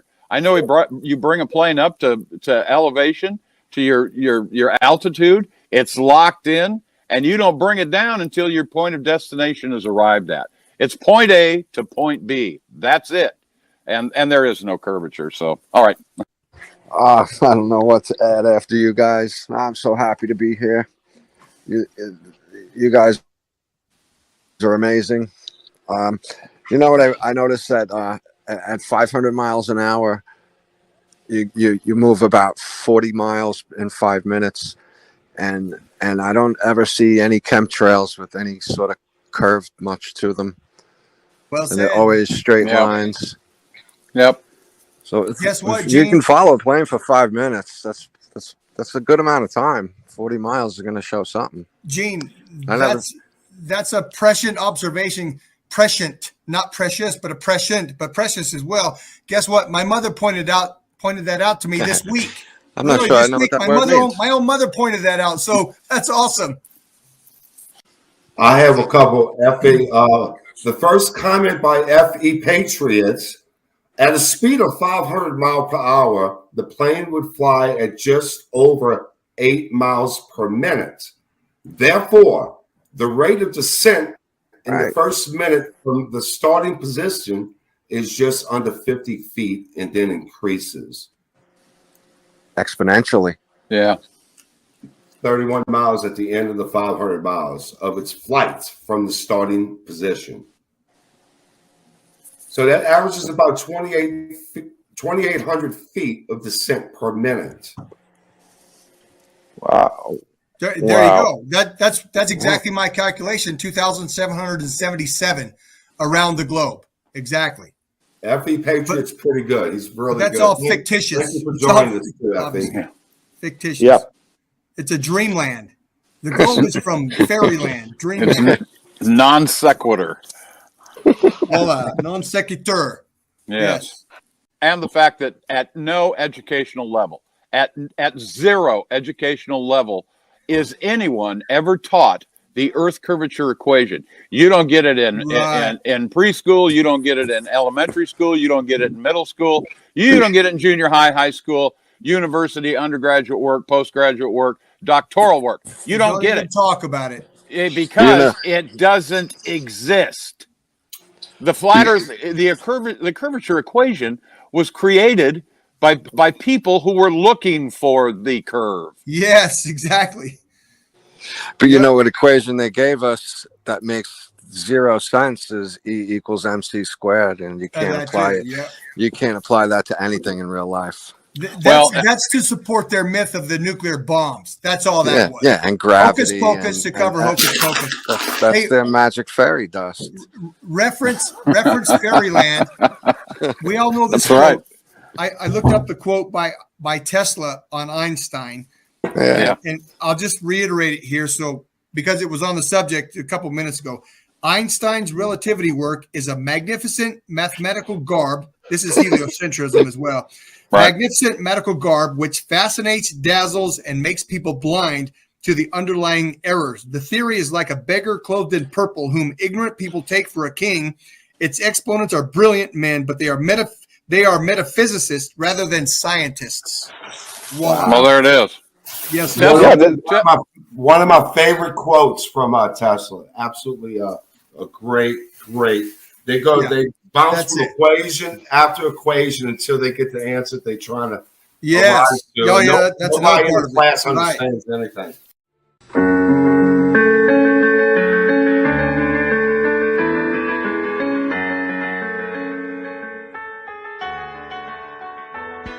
With Mike, and Mike's call sign is Cujo, and Mike is an F-16 fighter pilot, retired, and he flew F-16s for many years, and he is the guy that Ben initially made the video about a while back, and he has decided that he wanted to go public and come out, visual, because, well, I'll let him tell that story here in a little bit. But we're really glad that he has come out with us. And, Mike, it's really great to have you on Globebusters. This is fabulous. Well, geez, I really appreciate it. You guys are have been my television for the last number of years. And it's like I'm talking to celebrities. So if I'm a little nervous like a little girl, don't make fun of me. Okay. Well, we'll try and keep that mellow. So, obviously, you've already, you've been in it for a while. You figured it out a few years ago, and you decided recently that you wanted to go public. Because you were kind of encouraging doctors, to speak out about what they know about the current pandemic, and you decided that who were you to advise them to do that if you weren't going to take steps in the same direction? Can you tell us a little bit about that? Yeah. Thanks for keeping that YouTube friendly for me, because I may not have been able to do it. No problem. Yeah. I mean, I think I would be a really big hypocrite if I'm trying to hold them to task because they don't want to blow up their gig. My gig's kind of gone and behind me. There's nothing you guys can dig and get me fired from. So there you have it. But yeah, it's that's part of what's held me back was that my wife's a professional with the military as well. She's done almost 40 years and is retiring soon. So I wanted to start talking about this because there's just too many lies in the world now. It just seems like everything is deceit, and it gets overwhelming. And one of the biggest things that have been holding me back, I was talking about all the brotherhood and that from my squadron days in the past.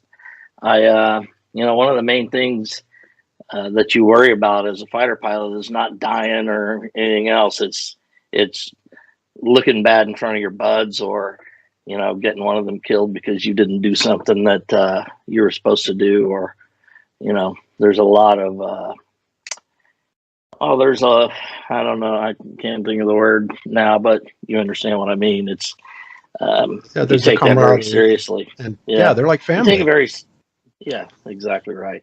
And I don't want any of those guys to look at me and say, "Geez, what happened to Cujo?" But I will tell you that those guys, to the man, were the smartest people I've ever known, and all they have to do is go down the road that I went down, and they're going to be sitting on this side of the screen as well, because it's obvious. But the reason you don't ever look into it when when you're in the moment is because you just figure the earth is just vast, you don't see curvature because it's huge, right? So you don't ever think to question it. I remember, I don't know, it was probably 2015. I don't know when the first basketball player or some sports figure came out and said, "Oh, the earth is flat." And I'm like, oh my God. Well, I had a little bit of time. I'm like, what's that? So I start to do a little research, right? And I go, and guess what comes up? Flat Earth Society on the top thing. I read that. I go, what a freaking moron, these basketball players. Right? So about a year later, one of my daughters actually said, "Dad, have you looked into Flat Earth at all?" And I'm like, come on. No. And she's like, "Oh, there's some pretty compelling stuff. I think you might be interested." And again, I had some time. So I started digging into it, and actually found, I'm pretty sure I started with taboo conspiracy stuff and seeing Too Far and those things, and Antarctica, really, that your video about Antarctica's closed or whatever. That was a big one for me too. But the See Too Far, and I never even thought to wonder what the curvature formula is, right? 8 inches per mile squared, that ain't vast, man. The distances that we were working would have made a huge difference in my visual and radar presentations on a day-to-day basis. I know that it would have. And, I just can't hop back 20 years and put it to the test. I wish I knew then what I know now.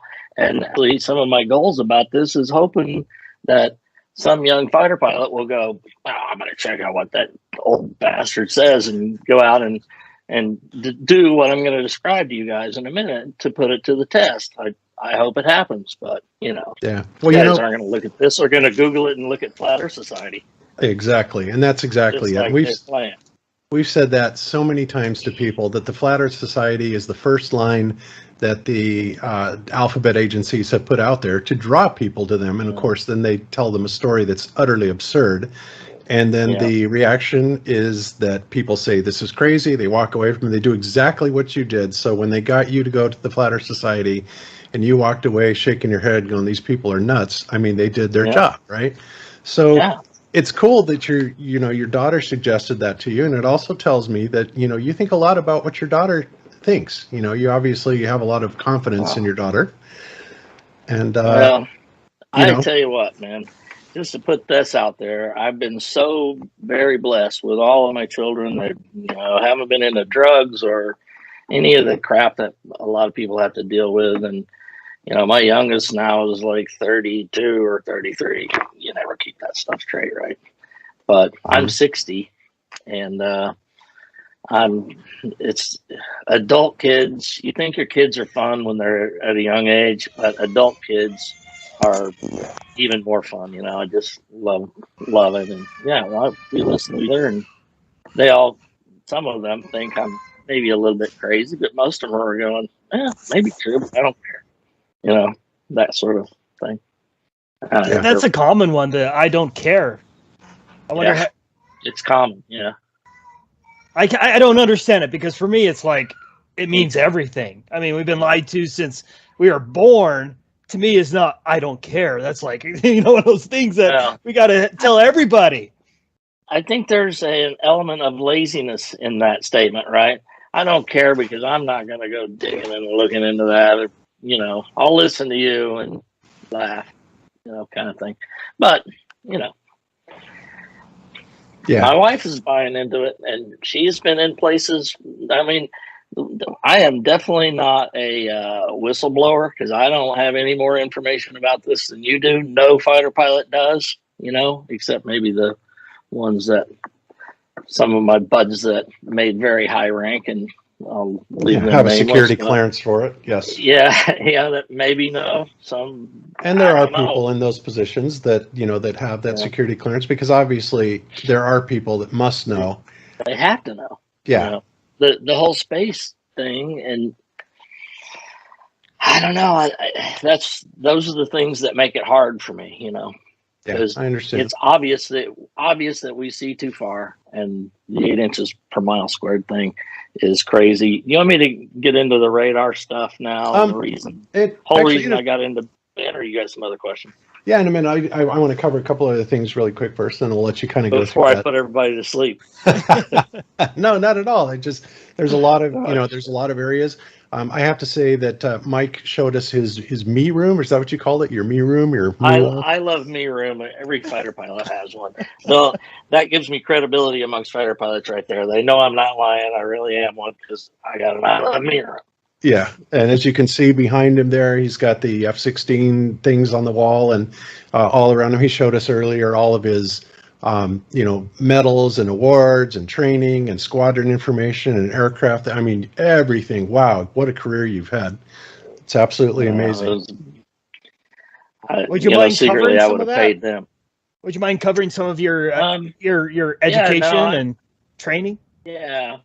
Well, in college, I got really lucky. I always knew I wanted to be some sort of, I thought I wanted to be a civilian, kind of like a corporate pilot or something like that. I wanted to fly. I've been flying since I got my license on my 16th birthday. So I've been flying for literally as long as I could have.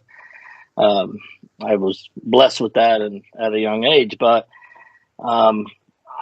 ROTC in college, there's a 2-year program and a 4-year program. I had longer hair back then. I almost said back in the day, but I didn't say it. That would be. I'm watching you. Anyway, 2-year program, 4-year program, and I'm like, I'll take the 2-year program. Why would you do 4 if you can get it done in 2? Well, I was talking to my advisor one day, and he goes, it was like in the end of the first semester. What do you want to do, kind of thing? Well, I need to get in the Air Force and get hours so I can be a pilot, right? So he goes, why aren't you enrolled in that? I'm like, 2-year program. No, you're not going to get a slot unless you get over there and beg to let you in the second semester. So I got in late, and miraculously I got a pilot slot, which, there were only, 15 of us that had them out of my college that year. But I went off to pilot training. Pilot training is a year long. Call it UPT, undergraduate pilot training. In the early 80s. I don't want to narrow it down to the year because then people can look it up, blah, blah, blah. Yeah, and I'll try to be as vague try. as possible. Yes. Yeah, I'll try to be as vague as possible. But I was fortunate enough to do well enough to get a fighter out of there. We only had, six or so fighter assignments out of 30 people. So I got a fighter and got my first choice. I got an A-10. So I went and flew A-10s at a very beautiful location in stateside. And did that for 3 years and then ended up flying OV-10s, which is, you get a bad deal for a good deal kind of thing. The Air Force always does that to you. Bob, you probably remember, here's a shiny thing, but you got to do this thing first, right? Oh, yeah.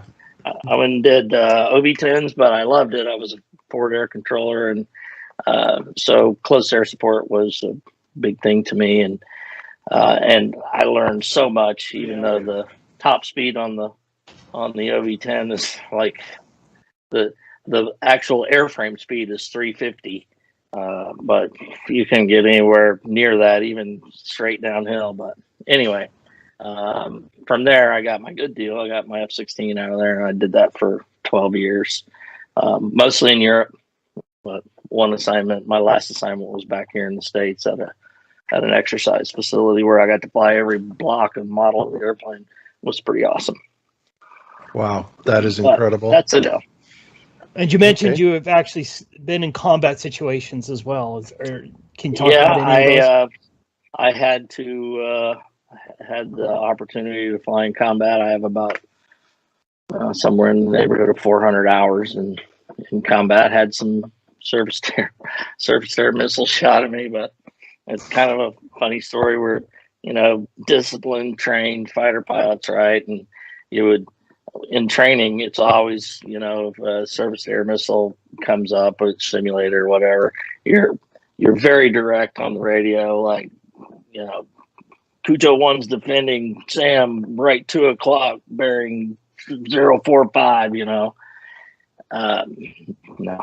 In the real situation, you just get on the radio and sound like a little girl and yell, Sam! I have a buddy Buster that every time I talk to him, he yells, Sam! But yeah, not my coolest moment ever. In every situation, you want to sound like calm and collected on the radio, right? So, you know, you got an engine on fire, you're supposed to just go, yeah, engine on fire. I'll be ejecting here shortly. I don't know how I That's would neither here report. nor there. You I guys don't know. have to pull in the reins on me. I'll get off on a tangent. I'm old. That's okay. I have no idea how I would report a, you know, like a sidewinder coming up my 6. Yeah. Well, this was an SA6, and I was a little nervous about it, but I got even later. Excellent. But Okay. that's a story for another day. All right. Beautiful. So, all right. So you've been looking into this for a while, and as you told me earlier, you started in with Ben's stuff, and then you kind of came across Jaron and then Globebusters, and that was awesome to hear. And you know, I have to tell you that what you're doing here is amazing, because so many people are afraid to speak out because of the consequences and what they'll try to do to you. You know, you have people like Wolfie 6020 out there and George Nutsack, and, you know, these people will try and go after, you know, people's careers, and it's horrible what they try to do. So I have to say it's very commendable. It's very brave. And, you know, you've already kind of gotten a taste of that with Wolfie 6020, and you've had some interactions with him. And I'm just curious, you know, you mentioned me earlier that he gave you a quiz, you know, he gave you his airline, you know, pilot quiz. He thinks he knows everything. And when you answered the question, and then he came back and then accused you of simply looking it up. And it's like, well, geez, you know, Yeah. anybody could have looked it up. I answered his questions right too, but that didn't stop him from, you know. Yeah, there's no winning with those guys, right? They're going to try to do, debunked in 2 minutes. And by the time I left Ben's chat on that video, I'm like, I'm just out of here. And then, of course, because I disappeared, it's, obvious he was not whatever. You know, I'm not in a in my previous life, it was rare that my integrity would be called into question. So I didn't even really consider that kind of thing. I should have. I mean, I don't believe everything I see on the internet either, but, you know, whatever. But yeah, Woofy 911 369, whatever his name is. Yeah. Well, He's like I obviously said, paid for it, so. he is a paid operative. He's bragged about it, and nobody can stand him. He is a liar to the nth degree, and you know, he's the guy that they call in when they really think they've got a problem, right? And why they would, you know, we've had our interactions with him as well, especially recently with the Second Son thing, and I just thought it was ironic that they would call him in. You know, it's like, what, like this airline pilot is supposedly a expert on astronomy now, and you know. And the accusations that he comes up with are just crazy. So I wouldn't think too much about him. And, you know, people are going to look at you and they're going to judge you on your own merits and, you know, what they think of you, the man, and not what Wolfie says, because Wolfie has pretty much shown his hand and what he is and who he is. And that's not a good person at all. Well, I appreciate that, Bob. But, you know, like I said, there's no way to argue with those guys, because any question you answer, you just looked it up on the internet and he's not a real pilot, whatever. It's not like it's that special. You know, I was just a pilot that kind of started thinking about 8 inches per mile squared. It ain't that big. Yeah. And you know, it's funny though that you say that, because I didn't think that much of it either, you know, and I got my pilot's license back in 1978 also. And it was like, people think that because you're a pilot, you have this magical knowing, right? About how all the curvature of the world works. And it's like, no, they never teach you about that in any part of flight training. In fact, everything they do teach you is directly related to a flat stationary Earth, from your textbooks, which literally come out and state that, to your first days in your aircraft with your flight instructor. And he says, see that point on the horizon out there? You pick that point and you fly to it.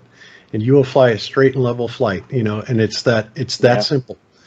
It is, and I remember, you know, I'm talking 40 years ago. I remember, like the first day in academics at UPT, it was reading that statement in the book is like, this all assumes a rigid aircraft, you know, flying on a stationary flat Earth, and you're like, well, why would they do that? And then my mind goes to, well, the other stuff would just be too complicated in calculations, and you know they can't teach that to dumb pilots, right? So that's kind of what I thought, and I forgot about it, and that was that. You know?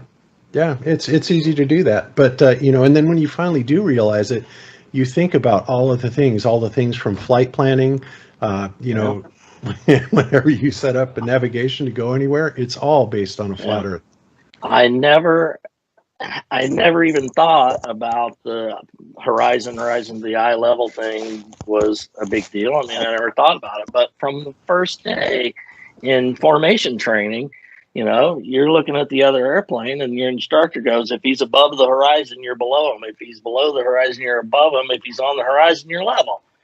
100% fact all the time. Pitch outs and rejoins. We used to do these exercises where you're flying together, and the flight lead would give you the pitch out signal, and you'd pitch out and you do a big 180 degree, 360 degree turn, come back at 6 o'clock, and then he'd go into a turn and rock you in for a rejoin, right? Rocking his wings means come join to close with me. And fighter pilots talk with their hands, so that's more proof right there. I'm not freaking okay. Sorry. But, you know, the technique was put the guy about a fist above the horizon, get up on the wing line and drive in level, so that if you overshoot under him or behind him, right? And only whenever you were obviously controlled and going to move in, then you come up to his level, right? Right. That's basics, and I was freaking, it's just not true, and all these other guys were piling on, and I got really upset about that. Yeah, like I'm I glad said, to have that behind me. I'm not going to mention it one more time, Bob. That's another thing. Okay. If I mention it, that's another dollar. Screw Woofy. I'm down with that. That's fine. All right. Hey, Mike, do you mind explaining a little bit further for someone who might not understand what that means about the horizon? The fact that if a plane was above the horizon, they would be above you or below, and why this affects why it's important with respect to the flat Earth. You know, I never considered even about flat Earth, right? I mean, it was just a plain fact for us was if he is on the horizon, then you are level with him. If he is above the horizon, then you got the horizon down there. That's level. He's above you if he's above the horizon, and if he's below, it's below. I mean, it's that simple. And obviously, the implications on a flat Earth, which I never thought of until I was getting all that crap from Woofy, market dollar. But I never even really considered that. It's not something I'd come across in any of the stuff that had been watching, but you get to thinking about it and go, well, geez, yeah, if you go up above a ball, the horizon is going to be down there. If you go up above a big, vast, flat Earth, then it's going to stay at eye level because of perspective. And it does. That's right. And the thing that the Globers do not seem to understand about that is that, you know, they will go up higher and higher and higher. And obviously, you know, if there was a horizon, it would have to be below you, right? But they will say, because they can actually look down and see the horizon once you get up past a certain height, that proves that the Earth is curved. But what they don't seem to understand is that there is a limit to your vision. It's a limit to your vision, right? They are incapable of understanding that. You can go on the internet and find HUD video where the horizon line looks like it's above a horizon, but it's not the horizon. It's like where the visibility ends here, but the horizon it's the apparent horizon. Out, right? It's like a false horizon or whatever. And you can find those videos all day, but yeah, and that's the funny thing. Nowadays, you know, it used to be 5 years ago we were arguing against the Globers, and they were saying that, you know, you can't see past this geometric horizon, right? Which of course would be the mathematical place where the Earth meets the sky. And now they're saying that it doesn't even exist. You can't see that. Yeah, I can't follow that logic. I've watched those things and I've tried to piece that together, and I'm like, I can't follow that logic because It's so I know retarded. from thousands of hours of experience that the horizon is your level. I mean, it's at eye level, it's your level. Anything above it is above you. Anything below it is below you. I mean, that's fact. So, and any of my old buds that are watching this will go, yeah, Cujo's right about that one. I'm going to look that up. Yeah, absolutely. So, you know, I think that's a foregone conclusion. The ballers, they have to say stuff like that because, you know, once the Black Swan came out, and I assume you're familiar with the Black Swan. Yeah. That pretty much annihilated the idea of any geometrical horizon because there simply isn't one. And it is apparent, and that's what the flat earthers have always said. And that apparent horizon, like I said, when you get up to 40, 30, 40, 50,000 feet, there will be a slight drop in the apparent horizon, but that is only because of the limitations of your visibility. And they, you know, they can't comprehend that. But more importantly, as a fighter pilot, you depend on that type of observation. When you are like in combat, you have like a high-speed closure situation where you're coming together. You said it sometimes around 1,500 plus miles per hour. You better be able to make a snap decision, not only visually, but you know, on your instruments as well, to be able to determine where that combatant is coming from. Yes. Well, and two, if you get into a rolling, you know, dogfight or whatever, you're dependent on the horizon. You're not looking inside, especially if you're defensive. You're looking outside and knowing, you know, if he's above you, if he's below you, if he's above you, he's got more energy than you do, right? If you're at the same speed, he's got more energy because he can exchange his altitude for speed. Yes. For speed. So, I mean, it's just a fact. It's just a fact. I mean, and that's why I never even considered it like a thing, but apparently it's a thing. So, you know, that was one of the videos. And of course, Ben, I don't know if you saw it, but when well, I'm sure you did, when he played your video, he actually ran an instructional video about the particular piece of equipment that you were using when you were scanning with the radar. Can you talk about that a little bit? Well, I don't know if I know exactly your question. The APG-68? Yeah, APG-65. APG-68. Yeah, sorry, I didn't know the model. I can tell you how that works, not like from a beeps and squeaks level, but from I can tell you that part of it. Yeah, I can tell you that I'll part of let it. you Yes, fill in. I'm the radar guy. Well, this radar on the Viper is it's got a huge scan volume, right? Plus or minus 60 of the nose, left and right, and 4 bars up and down. They call it the plus or minus 64 bar or plus or minus 32 bar, whatever, right? So these 4 bars are the scanning bars, and I'm pretty sure, but I would have to, this is 20, even like my training in F-16s was over 30 years ago. So take some of this with a grain of salt, but I'm pretty sure that like your radar, you can see my fingers, right? Mm-hmm. Your radar is like a flashlight beam, right? Yes. It radiates out. It's slightly divergent. I guess in a cone, or it really in Doppler radars, it's more like a square maybe. But at any rate, it's like this. And I think this is 30 degrees, right? So 4 bar would be, it starts up here, 60 degrees to the left, scans over, 60 degrees to the right, drops down 1 bar, which would be 30 degrees, right? Scans back. So the bottom is basically at your nose. It's level. If you got the L strobe in the notch in the center, it scans back. So you've got the upper 60 degrees covered, right? To twice at 30 degrees. Then it drops down another 30, scans back all the way back over to right 60.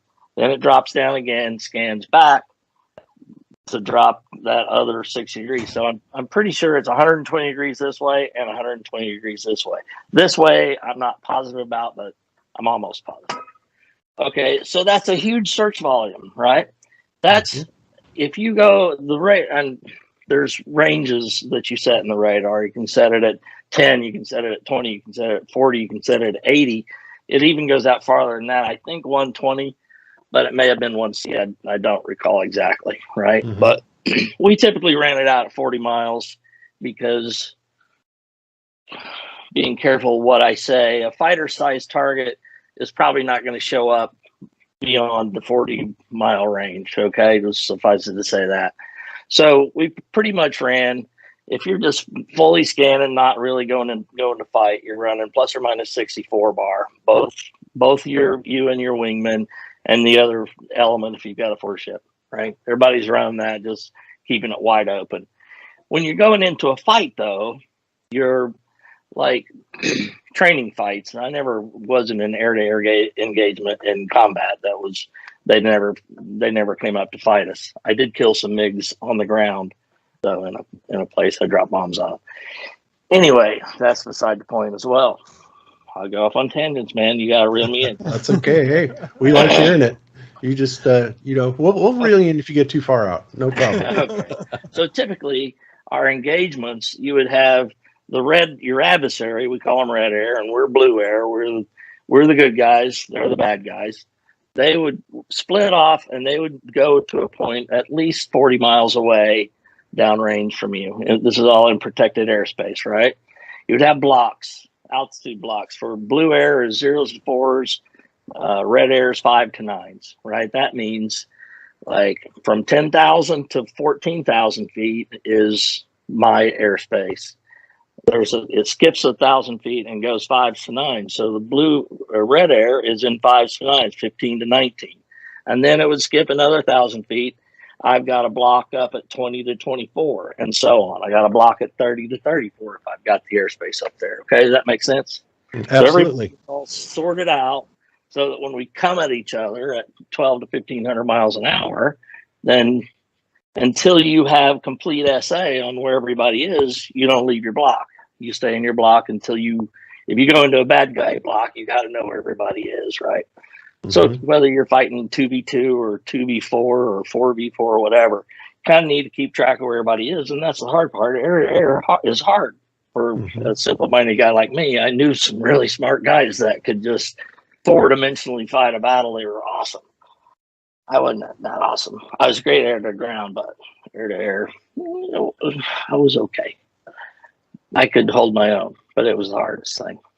Anyway, so the radar, you get this 40-mile set, right? Everybody has a search responsibility. I'll just say that we're in a 2v4, okay? 2 of me versus 4 of them, right? We're separated by 40 miles. We're going to push, which means we're going to fights on.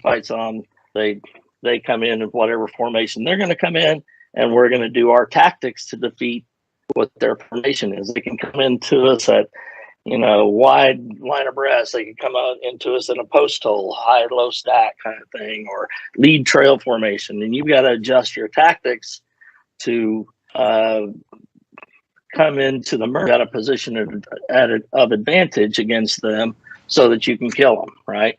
If you can't kill them in the face before you get to the merge, which is ideal, and avoid dying by a missile in the face on the way in. And that's a whole nother story.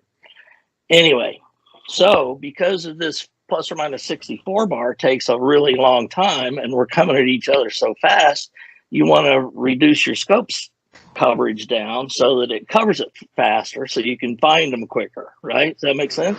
Pretty simple. Absolutely. So what we would typically do is I got my wingman line abreast a mile away from me, right? He's over there, I'm over here. We split the scope down the middle. So I got plus or minus 30 here, and I'm searching, say, surface to 20,000 feet. Yeah, that works better. I'm probably going to leave it in 4 bar if it's just a 2 ship. If it's a 4 ship, then we can split it into 2 bar and we can search quadrants of the sky, right? So we divide the sky up into quadrants and move the radar to where it makes sense. Okay, here's where the radar mechanics works. Because I want to search high, right? I'm just doing 2 bar up high. So I'm going to search from say we're at the bottom of our block, 10,000 feet. I'm going to search 10,000 feet and above, and I want my wingman to search 10,000 feet and below, right? So you do this knob on the throttle. It's called the L strobe, elevation, whatever strobe. You can roll the radar search volume up so that there's a number on the cursor, right? The bottom number is the lowest bit. So if I'm searching 10,000 and above, I'm at 10,000 feet, then the bottom number on the cursor is going to say 10,000. Now it's searching up here, right? Mm-hmm. So I got 10,000 and above. So I don't expect to see anybody out there at 40 miles below 10,000 feet. What is that telling you now? I'm at 10,000 feet. I got the lowest part of my radar looking above 10,000 feet at 40 miles, but because I just ran my cursor out there and I set it there. What happened to the curvature between me and 40 miles? I would really be searching higher than that, right? If I set the cursor, the bottom of my cursor, basically level with the nose of my airplane, can you see what I'm saying? Mm-hmm. I there and I run that all the way out to 40 miles. That the numbers change because the search volume gets bigger, but just the upper number is going to change because I've got this bottom set, right? Right. So the upper, and theoretically, because it's 60 degrees higher, so the volume is higher out there, but that bottom number doesn't change. I roll it all the way out to 40 miles. It ought to be this dropping bottom down. ought to be dropping. That's right. Higher, because otherwise, if it didn't, then the problem is going to be that somebody's going to literally slip in under your radar. That's literally. exactly right. Exactly right. That doesn't happen. That doesn't happen. And it would also happen this way, wouldn't it? When I scan out there, when I'm looking 60 degrees right, 10,000 and above, and 60 degrees left, 10,000 and above, I'm losing guys under over there too, right? Because it's curving this way. Mm-hmm. So I would have no coverage below, you know what I'm saying? I do. Yeah. And yeah, absolutely. In other words, what they have completely failed to do in these situations is to set you up to be able to cover the curvature of the Earth. Because there isn't any, because that would be a gross negligence, really. And yeah, because I know the people radar could sneak up from this. underneath you. That's right. I know it doesn't do this, right? It right. does And this. some people will say, well, then how come you just don't turn on your max radar all the time for full range? Well, the problem with that is way too long to get through the whole scan. exactly At the closure rates, then they would be in on us before we found them. That's right, because you have in radar, you have a pulse recurring frequency, a pulse recurring time, and depending on how those are set is what depends what the maximum range of the radar is, okay, and also the resolution, whether or not it's going to give you data back, and the response time as well, because all of that stuff takes time. You said resolution. Here's another word for you to confirm I'm a fighter pilot. Res cell. Guys can hide inside the resolution of your radar at range. They can be basically inside of 1 pixel, right? Mm-hmm. So you got a 2 ship coming in together, and it looks like one guy. And then when it gets close, oh no, I've got 2 there that I was going after with this tactic, and now I'm outnumbered 1v2, right? Yep. So res cell. Anyway. Radar Mechanics 101, they built it for a flat, stationary Earth.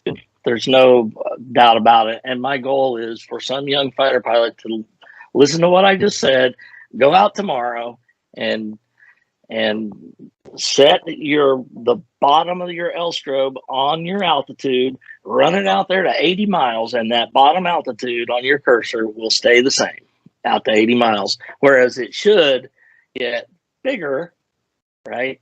Because the Earth is curving away. That's right. Bingo. By a huge rate. That was what I was trying to put in an email to Ben. No wonder it didn't work that way. No, I understood it perfectly, but that's because I dealt with radar.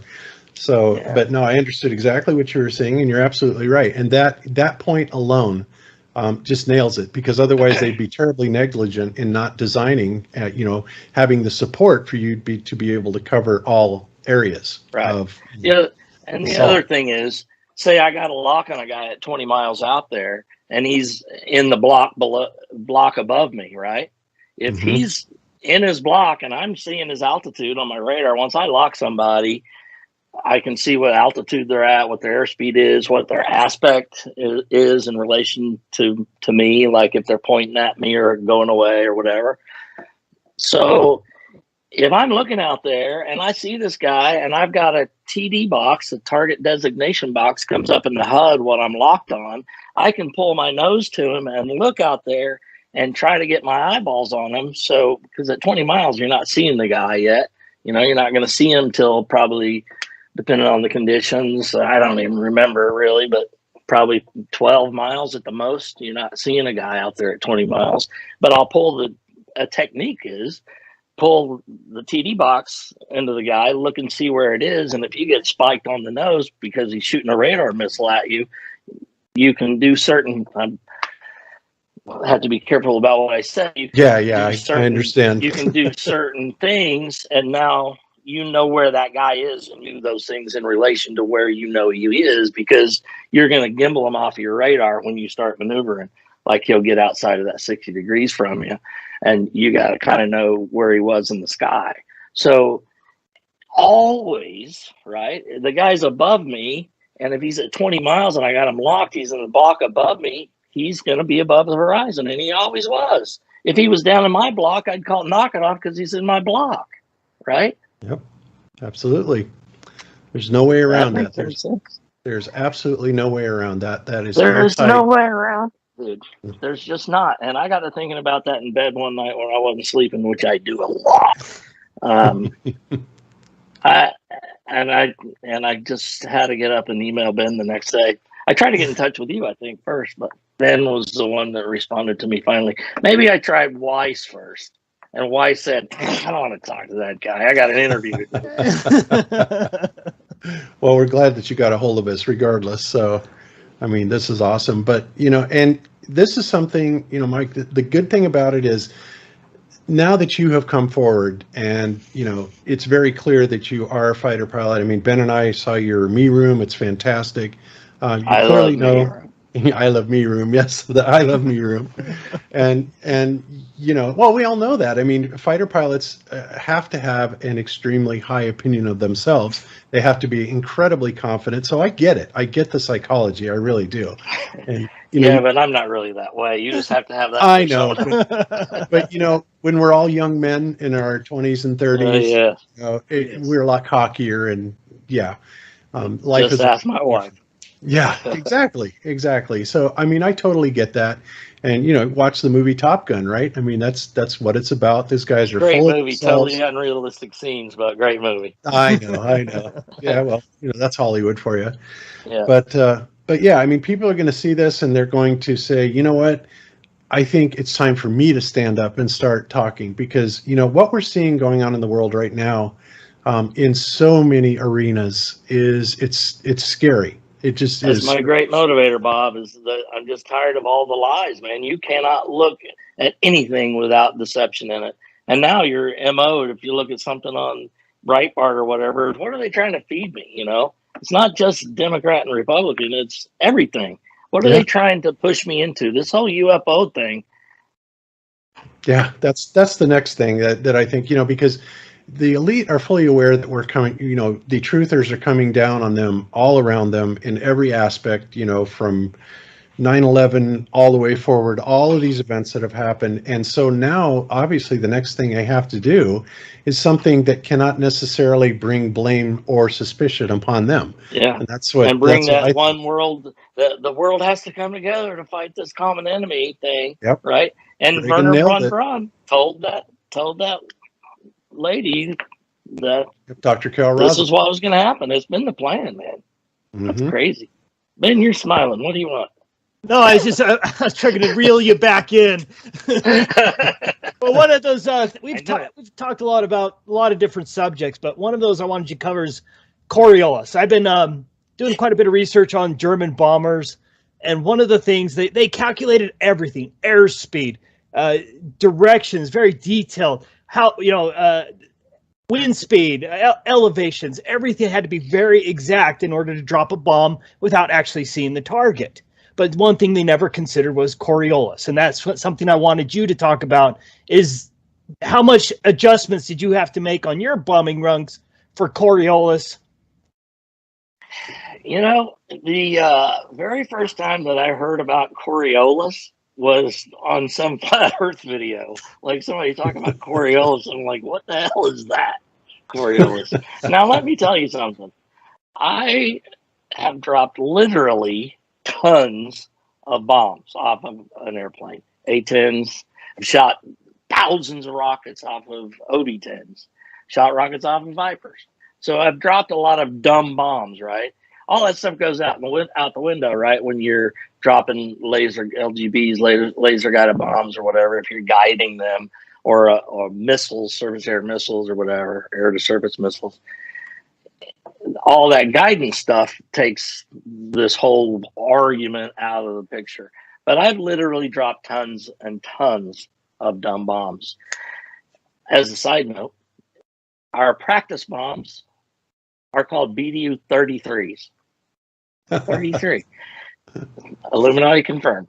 Yes. Actually, I think they're 33-pound bomb dummy units. 33. 33 Anyway, bomb little blue bombs with a shotgun charge in it. And I did a lot of manual bombing in the A-10. I was flying the A-10 before INS. I even flew some A-10s before they had ILS, instrument landing system, but INS, inertial navigation system. We had ring laser gyro jets and some that were standard gyros. I don't know, whatever. He always wanted the ring laser gyro jets because they were supposed to be better, but still, all of the INSs sucked back in the early 80s. You had to update them or they would drift like 3 miles on a mission because you're maneuvering, they get off. So you'd have to fly over a known point and reel it back into where you are. But I grew up a map to ground guy, time, distance, and heading guy. So anyway, tons and tons of bombs, and all different, from 60-degree dive bombs, 30-degree dive bombs, 20-degree, low angle, 10-degree, and from all kinds of situations back in the day. Dang it. There's another one.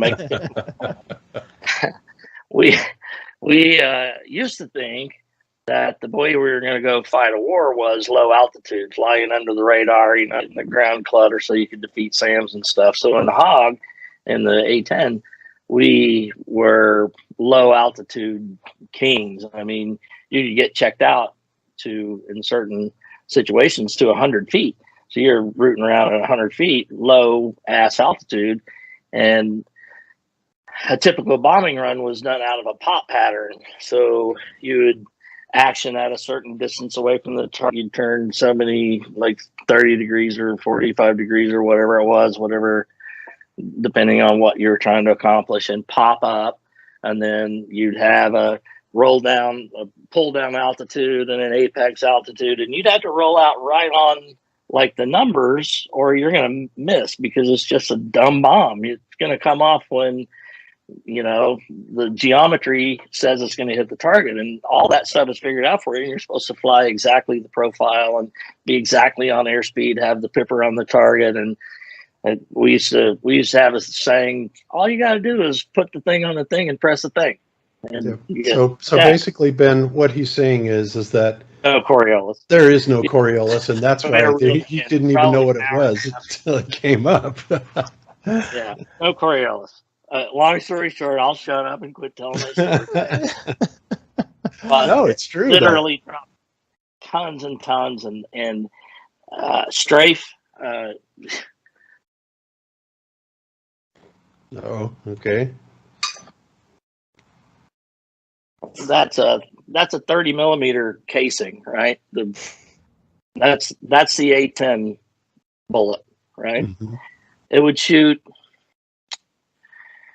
Man, this is really reaching back deep into the recesses of my mind, but it would shoot like really close to 100 rounds per second. I think it was 80 rounds per second. It was a 7-barrel Gatling gun, right? So it would go real fast. You could actually see the vapor trail of the bullets from the cockpit.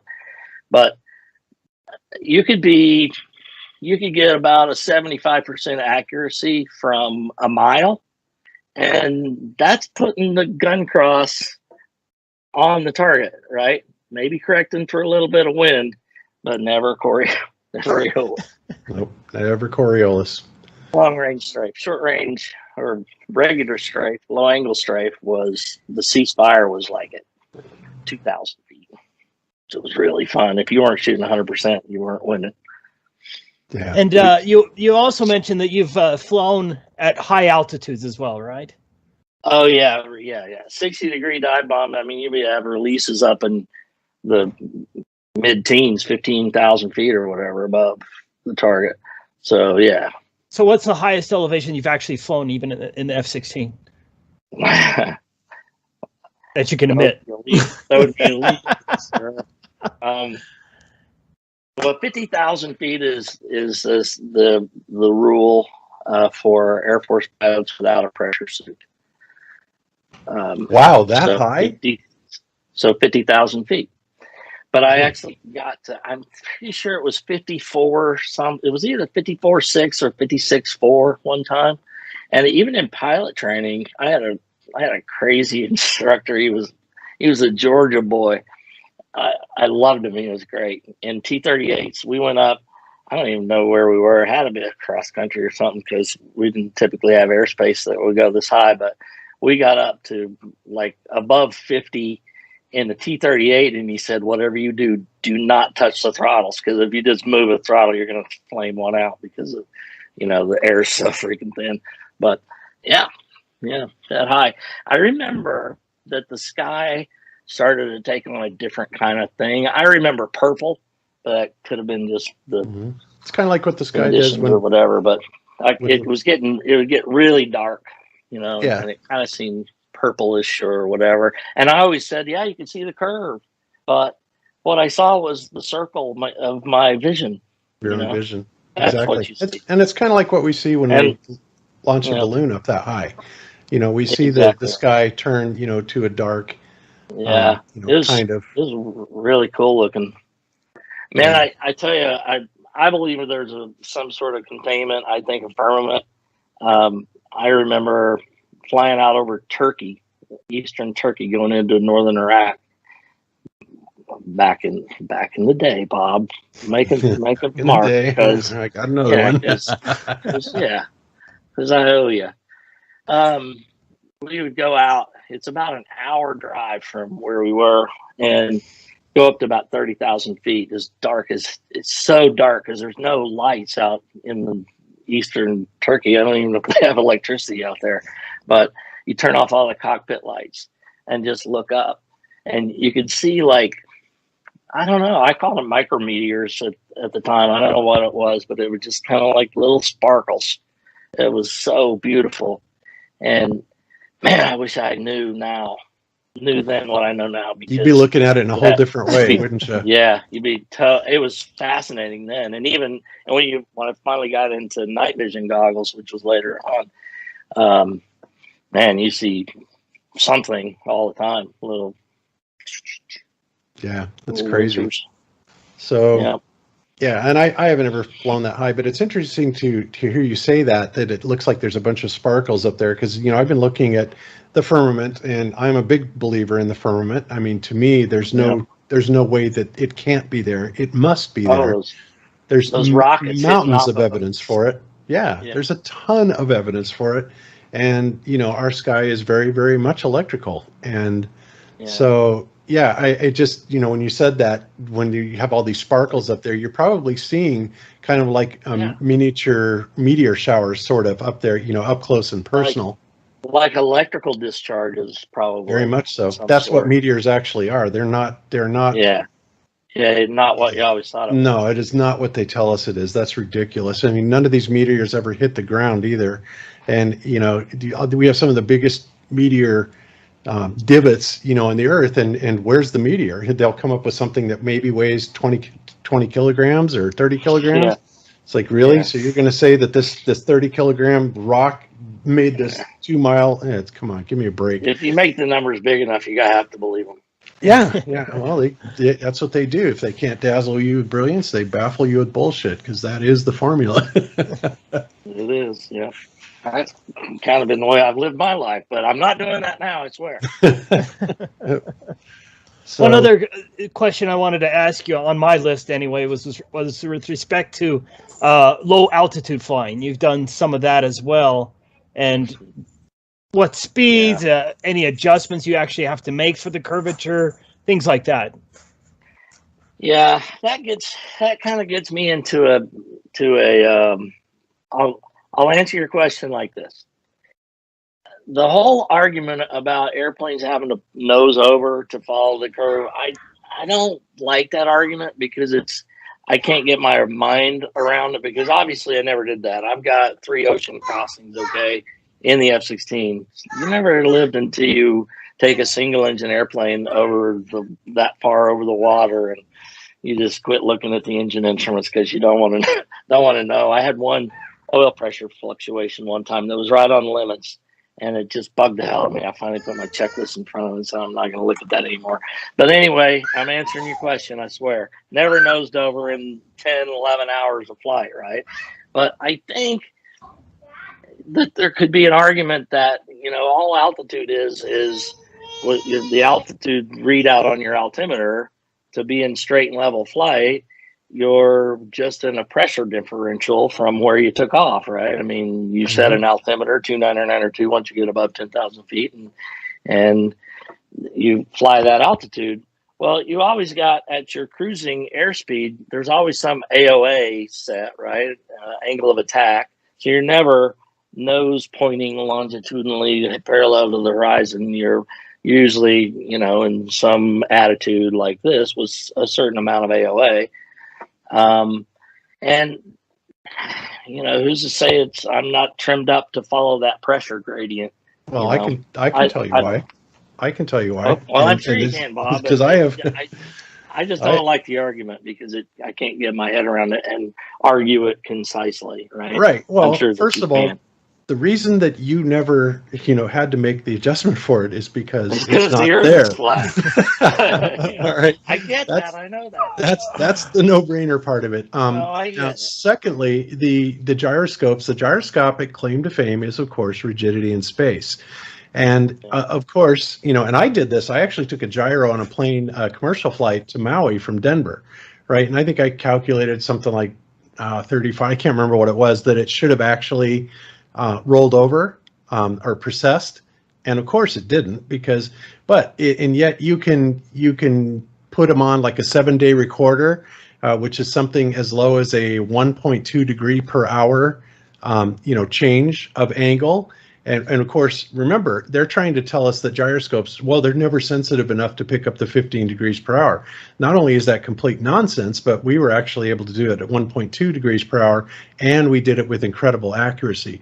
So regardless of, you know, whether or not you would notice it or you would see anything in your rate of climb indicators, the gyroscope is going to register that pitch change, point blank. There's no way around it. Well, I agree with you. I mean, the flight path marker is on the horizon whenever you're straight and level, and it was there all the time. And, you know, I've got attitude hold on. So let me go further with my answer to this question, though. Okay. I see where this comes into play at low altitude over the water, very low altitude over the water at high speeds. And I have been there. I have done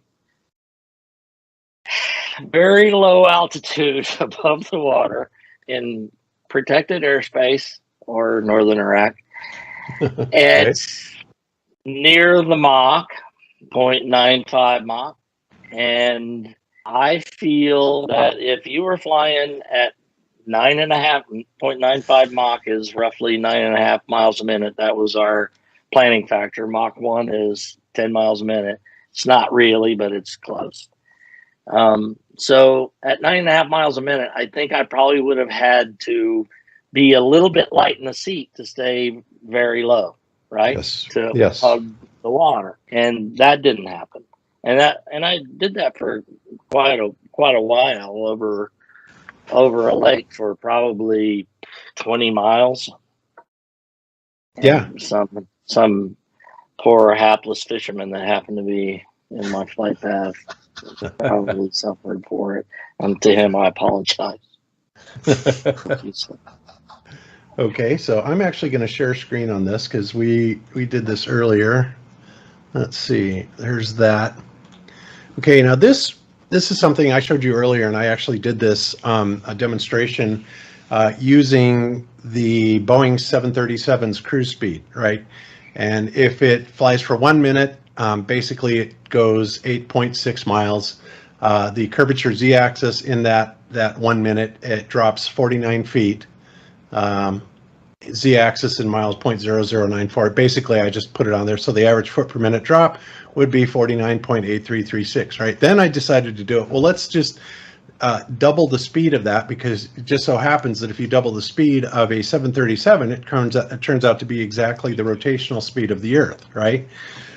And of course, you can see what happens there. But the big thing is that when you start looking at these things, going over a certain amount of area over so much time, we're looking at an average here. Note it says average foot per minute drop. So if we go 15 miles, we're getting a 747 per foot per minute average drop. And Yeah, I'll tell you what, 15 minutes. Yeah. that's insane, right? There's no way that you would never be able to. Now, average would also mean that you would have to have a lot lighter than that. But at some point, as you're going over, right, you're going to be coming, damn near straight down, or it would seem like it. And so this is actually how the math works out on the z-axis. And we know this doesn't happen, but yet the geometry absolutely demands it. So now what they're doing is they are coming out and they're saying, well, then what's happening is the 8 inches per mile squared is not accurate, and the problem with it is because it is being calculated based on a parabola. And of course, my response to that is, let me go back over to here, is this, okay? So, and in fact, Dave Weiss is having a discussion against some scientists, physicists with Eddie Bravo. And he said, well, what do you do with these people? They're denying all of the 8 inches per mile square measurements. And I told him, I said, David, just tell him to do the math. And then to tell him what he gets, ask him what he gets for these distances as far as curvature. And you can compare it then to 3 different methodologies that I put out here. 8 inches per mile squared using the Sagitta or AutoCAD, okay? And as you can see, these things are all really good. Even if you go up to 500 miles, 31.53 miles, 31.57, 31.7, it's just a couple of tenths off, right, as far as curvature. So it's good now at 500 miles, even at 1,000 miles, we're no more than a mile off, right? So they cannot deny this. I mean, it checks out in every conceivable mathematical permutation, right? It just is what it is, and you cannot take that away from it. And so now they're trying to, first they denied that, the horizon existed, right? The geometric horizon. Well, you can't see it. Now they're denying the 8 inches per mile squared. Well, then all I can say to that is, then tell us what it should be and prove it. And they'll never be able to do that, right? So that's why, I just think that it's amazing the excuses that they come up with, right, to try and shut these arguments down. But, that is what this is based on, just simply by the 8 inches per mile squared. And when you look at these numbers, of course they're absurd. They're absurd because we're not on a globe, because to even remotely come to anywhere near these foot per minute drops over this period of time is complete ludicrous, right? It's lunacy. So, that's what I say to that. Yeah, I don't disagree with you. That's for sure. It's just a really hard thing to get your mind around. But so is the air being stuck to the spinning ball in the column all the way to infinity. That's another one. I mean, how did I ever believe that? I mean, Lord. And every time it's ever put to the test, it always comes up the wrong direction, right? Gravity. It's just gravity. It's gravity. Yeah, it's amazing. That's what gravity. So yeah, so that's that's what I have to say about it, and I'm really happy that you have come forward and talked about this, because this, I'm sure, is going to motivate other people to come forward, and maybe even. Well, I hope so. Depends on what happens to me after this. Well, the trolls are going to be the trolls. They're going to do their job. But there's nothing they can do. There's nothing they can do really, other than they can preach to their choir, and their choir can say rah rah rah. Yeah, that guy's no pilot, no way. Yeah, he's a dumbass. He doesn't have any idea. Pilots aren't that stupid. They're not that ugly. They're not that short. They're really not that fat. Well, I wasn't a pilot. I wasn't fat 20 years ago, so leave me alone. There is one more thing that I want to cover before we break this up. And this is not going to be popular with everybody, but I have good news. There is really good news about chemtrails. Every single chemtrail that you see in the sky isn't necessarily spraying on you, because I can tell you for 100% certain, contrails are a real thing. I don't know that. I think some people, the way I hear them talk and, I see them in chats or whatever, that, they're just spraying everywhere. It's not always spraying. I've made lots of them. Forecasters can predict at what flight level they'll be, because we need to avoid them. Like in those air-to-air setups I was talking about before, you don't want to expose yourself at 50 miles so a guy can just go, oh, there he is. Exactly. Without even having a radar lock, they see you. So we make contrails all the time.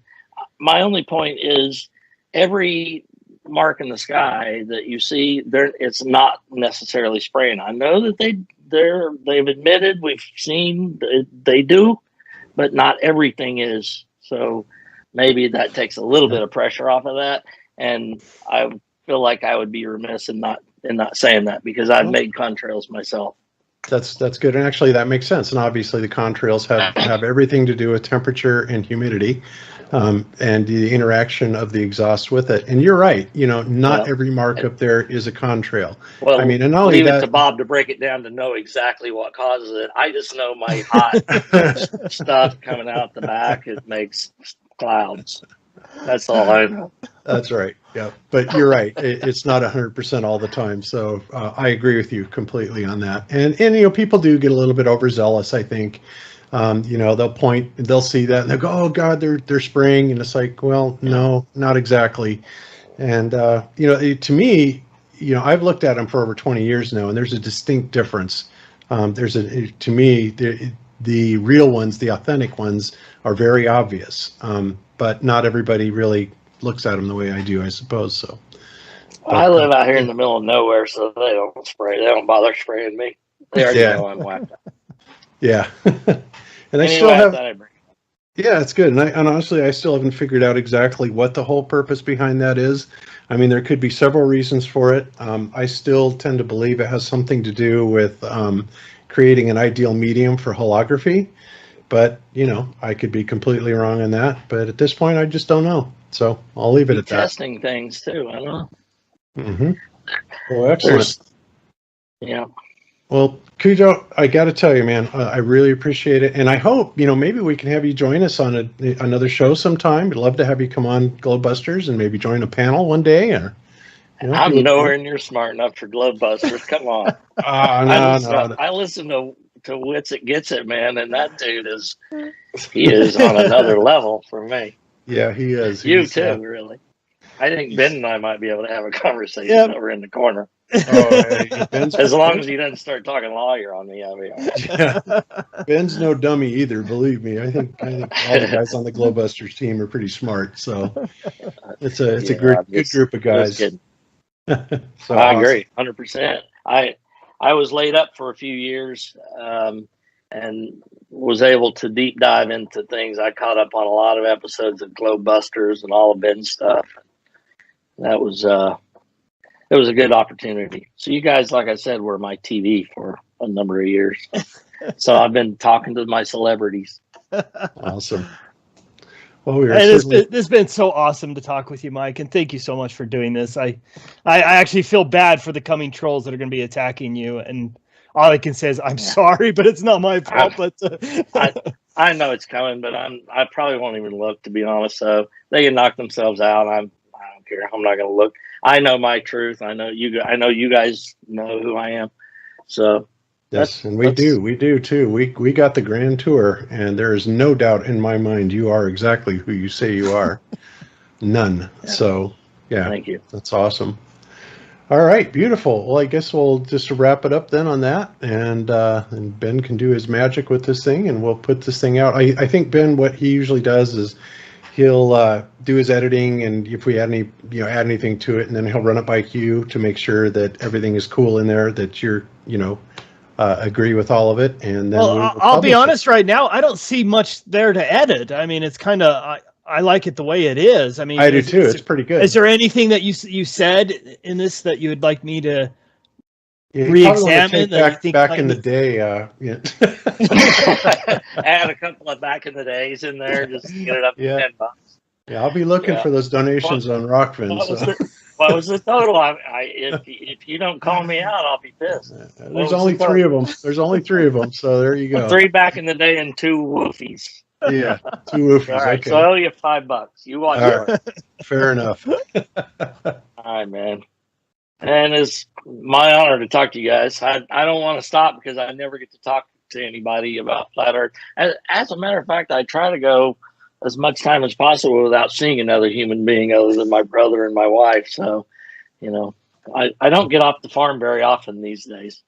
Yeah, I understand. Well, you know what? You have my phone number and Skype, and feel free to contact me anytime. Yep. And you'll be sorry, Bob. I'm gonna be calling you up. Hey, Bob, I was thinking about this thing the other day.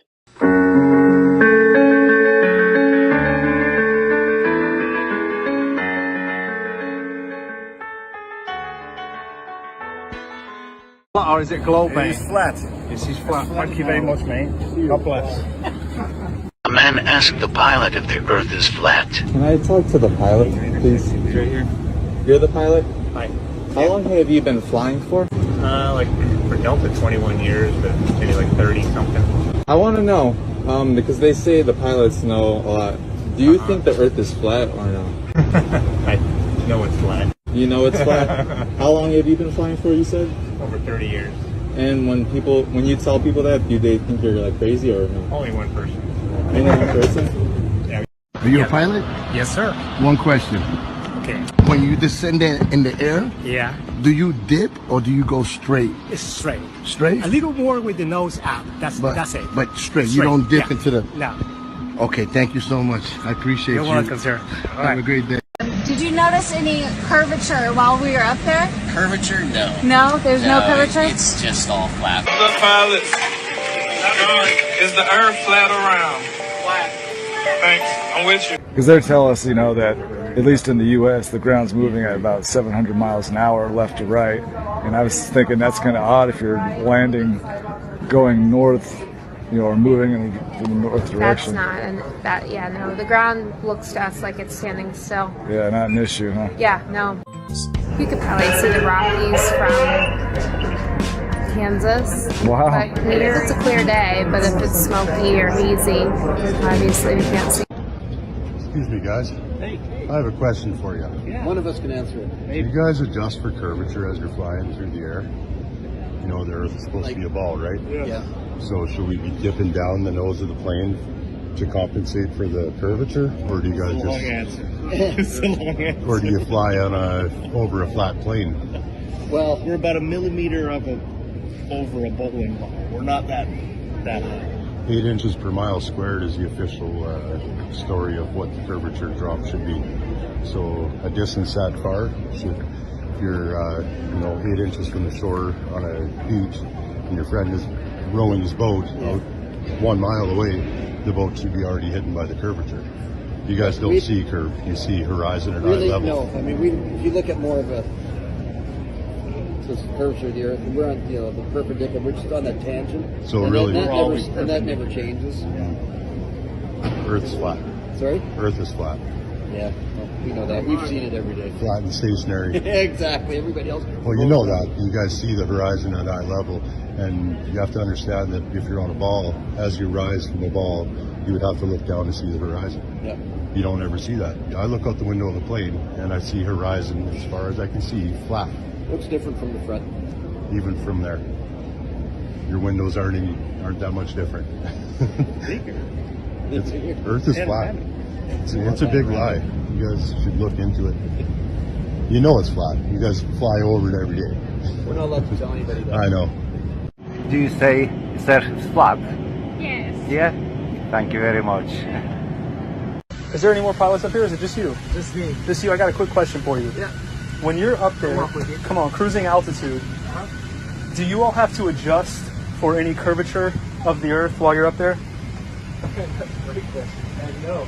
You don't? But I know of. Because my understanding is you're like on pretty much like a parallel sort of flight, other than takeoff and landing, correct? Yes. Okay. So yeah, I guess it's more vertical. So we're not curving at all. So we're just going straight up, like 40, 20 degrees maybe. Right. Level off, and I never thought about how the atmosphere works with the curve in the Earth and all that stuff. Well, if you think about it, I've done some research on it. There's a formula, 8 inches per mile squared is what the curve is supposed to be, spherical trigonometry. And if it was actually that formula, we would have to dip the nose a half a mile every minute to stay around the ball. So I just wanted to ask you, as someone who's up there, the plane doesn't do it automatically. You're not adjusting anything, right? No, none of It's that. just flying straight. I've even talked about it in 30 years I've been flying. Yeah, it's funny to think about. So maybe the gases move with it. Yeah. Well, that's what I've heard as a working theory. Is some people think that gravity or does something for you, but I mean, I guess the common question goes back to is like, how many parallel flights does it take for you to go around in a circle? Very interesting. You know what I mean? Yeah, absolutely. Take a look into it. Yeah, we're going to start doing that. Yeah, all right, man. Have a good one. Hey, guys, you mind if I ask you a question real quick? Yeah, sure. So, when y'all are flying up there, do you account at all for the curvature of the Earth? Well, we do when we do what we call getting directs. Our navigation system off of we have IRS's internal revenue initial reference system. Just do your taxes? That the airplane, it can do itself. So it does it itself? Yeah, it doesn't matter if we lose our GPSs, but we also use GPS satellite and we use ground-based. And when we go direct, we no longer fly direct to a point. We arc, because believe it or not, because of the marble, it's closer to arc to a point than it is to fly straight. So if the Earth is 25,000 miles in circumference, we have a curvature of 8 inches per mile squared. I'm going to take your word Ride on with that. me. I believe you. If we're riding at about 500 miles an hour, roughly 35,000 feet, in order to stay over that, the plane would have to dip a half a mile a minute. Do you know what that would feel like up here? No. It would feel like a lot of dipping. Are you going to launch satellites when you, or do you do No, that but I know people that actually launch we launch high altitude balloons. Very cool. 120,000 feet, level plane. So say that again. In order to stay at the same altitude. Right. So if it's a 25,000 mile circumference ball, 8 inches per mile squared is the formula. It's spherical trigonometry. You have to kind of go do the math to make sure it works out. But if you're traveling at that speed, we would have to dip a half a mile a minute just to stay over that. So it would honestly be like we were kind of dipping all the time. And as you all know, the nose is slightly up, flying level. So my question is like, how many level flights does it take to go around the ball? We're not curving on the way to France. We're not curving on the way to New York. We are. Are we? Yeah. Yeah, dude. I mean, the forces equal out, right? Like the gravity, the gravitational force. All right, now is the plane doing it or is gravity doing it? Because now we got two different things. I'm saying gravity. All right, one more and I'll let you guys go. The Earth is moving at east to west, 1,000 miles an hour, right? I'll take your word for it. What's it like landing on a runway north and south if that runway is moving 1,000 miles an hour east? Well, we're moving 1,000 miles east. We're moving with the Earth? So the only thing independent of the Earth's spin is sniper bullets, not balloons and airplanes. Think about it. I love it, man. Think about it. All right, bro. Your experience will tell you you're flying over a stationary plane. Just forget what you're taught. Just get the wheels turning. Y'all have a good day. See you, man. Did you notice any curvature while we were up there? No. No? What'd you see while we were up there? Just the blue sky, white clouds. Yeah, is it flat or? Pretty flat. Pretty flat? Yeah. Okay, thank you. Captain, someone wants to say hi, is that okay? Oh. Do you adjust for curvature when you get up to a certain altitude? Well, yeah, when you see the sun coming up on the horizon, but I don't know if you will. But the plane stays at an even pitch throughout the whole flight. Yeah. So I mean, not too much curvature to count for. No. More flat than anything. Nope, you close your eyes, you won't have a clue. True. More flat than anything? What was that?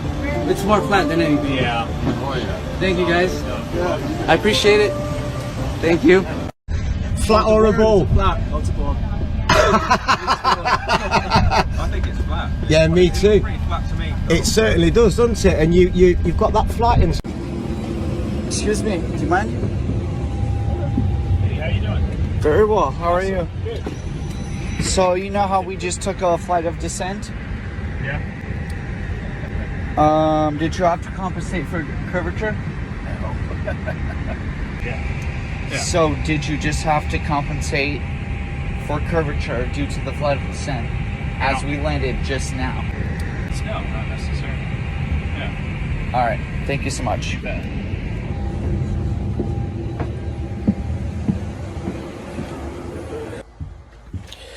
So the pilot just told me that the Earth is flat. Hey, I just want to say thanks for the smooth flight. Right. I have one question. Is there like a specific angle of downward tilt you have to fly at? 3 degrees. 3 degrees for the curvature of the Earth? Oh, for the Earth? Because, No, we just fly over the troposphere. Really?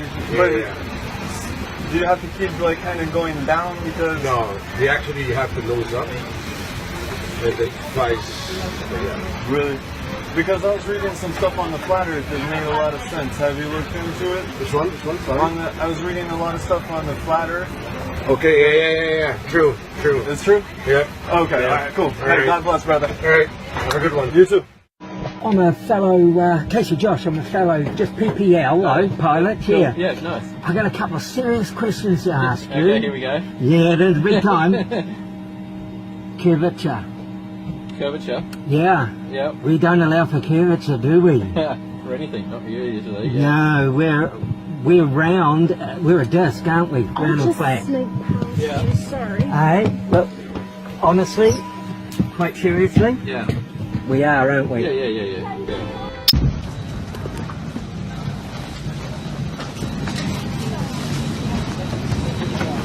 Can I ask them a quick question? Sure. Excuse me. Can I ask you a quick question? Of course. Do you guys account for any curvature of the Earth? Do you guys fly with the nose down or anything? It's actually a good question, and these boxes that are here actually do compensate for that. We don't do anything about. I mean, okay. It is in these two boxes. You see there? Oh, because they actually do compensate for that. Really? Because I've read that these guys actually fly with the nose up. It is. It's up about anywhere from 1.5 to about 2 degrees. So you fly with the nose up. Yeah. So, Not. I mean, 1.5 to 2 degrees is not much, but it is up. so that means there's no curve because you would be flying with the nose down. Oh, that's.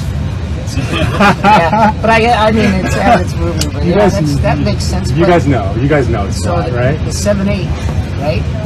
So what's 78? The 787 actually flies flat though. Okay, so the 787 flies flat, but you guys fly with the nose up.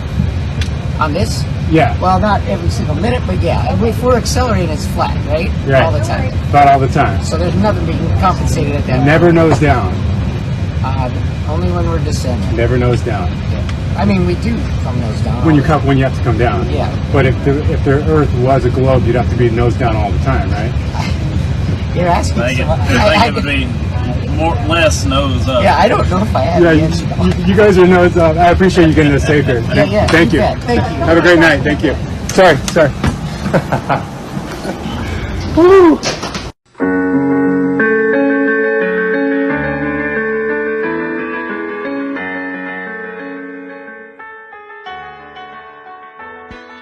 I am so glad you could join me. Now, this started off with a message from James Hollywell. He wanted me to look at a video of an SR-71 pilot claiming to see more than he should be able to see if the Earth was in fact a ball. And I told James after watching the video that I would need the pilot's name and I would need to verify this story simply because in the past I have used other people's information and found it turned out to be false. And I don't want to mislead anybody, folks. So I super double check now before I make any video. And so James went to work and I went to work, and he found the pilot name, and I went to where he got the article at Aviation Direct Easy Plan. And I said, this story, a real account from a real SR-71 pilot or just a spoof? And I got a reply from a pilot, Jeffrey Peterman. He says, real deal, story from SR-71 pilot, backseater did all the talking. And so then I just replied, thank you very much, Jeffrey, amazing aircraft. And so now I'm going to play you the part of what the pilot says, and then we're going to analyze his distances and show you that, in fact, the Earth is not a globe. Air Force Major Brian Schul is the pilot of the SR-71 on this day, and his co-pilot is Walter, who is in the back of the plane working all the radio equipment. And so I checked this out on Air and Space to get the pilot's name and to verify the story. Be an SR-71 pilot. Walter and I were doing a training mission around the United States where you just were building up hours and time. And we take off out of Beale, hit a tanker in Idaho, rip on up to Montana, zip across Denver, hang a right turn in Albuquerque, out over Los Angeles, up to Seattle, back into Sacramento, 2 hours, 21 minutes. And you just do that then you do it backwards, and you hit a tanker or two. It was just to gain crew coordination, build your hours. We're on our last training mission. We're over Tucson. I can see downtown LA from Tucson. We're at 89,000 feet. I can see the whole western United States bathed in a warm October fall glow. SR-71 Air Force pilot Brian Schul states that he was flying above Tucson, Arizona at 89,000 feet, and he was able to see Los Angeles and the whole western seaboard. Now, of course, this is not possible if the Earth is in fact a spinning ball, because Brian Schul's max view distance would have only been 365 miles, Los Angeles being covered up by 9,970 feet of curved Earth. Let's continue. I can see the chain of Rocky Mountains from Canada to New Mexico. Oh, what was that, Brian? Did you just say you could see all the Rocky Mountains from New Mexico to Canada? I can see the chain of Rocky Mountains from Canada to New Mexico. I guess Brian did say that. So, from the tip of New Mexico to the very edge of Canada is 1,150 miles.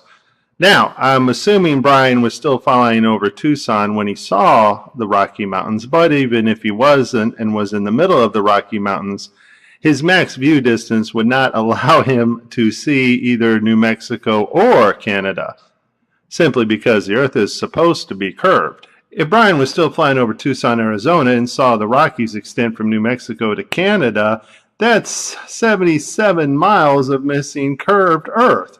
If he was in the center of the Rockies, he still only has a max view at 365 miles at 89,000 feet.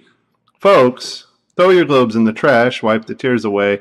The Earth is flat, proven by the United States Air Force.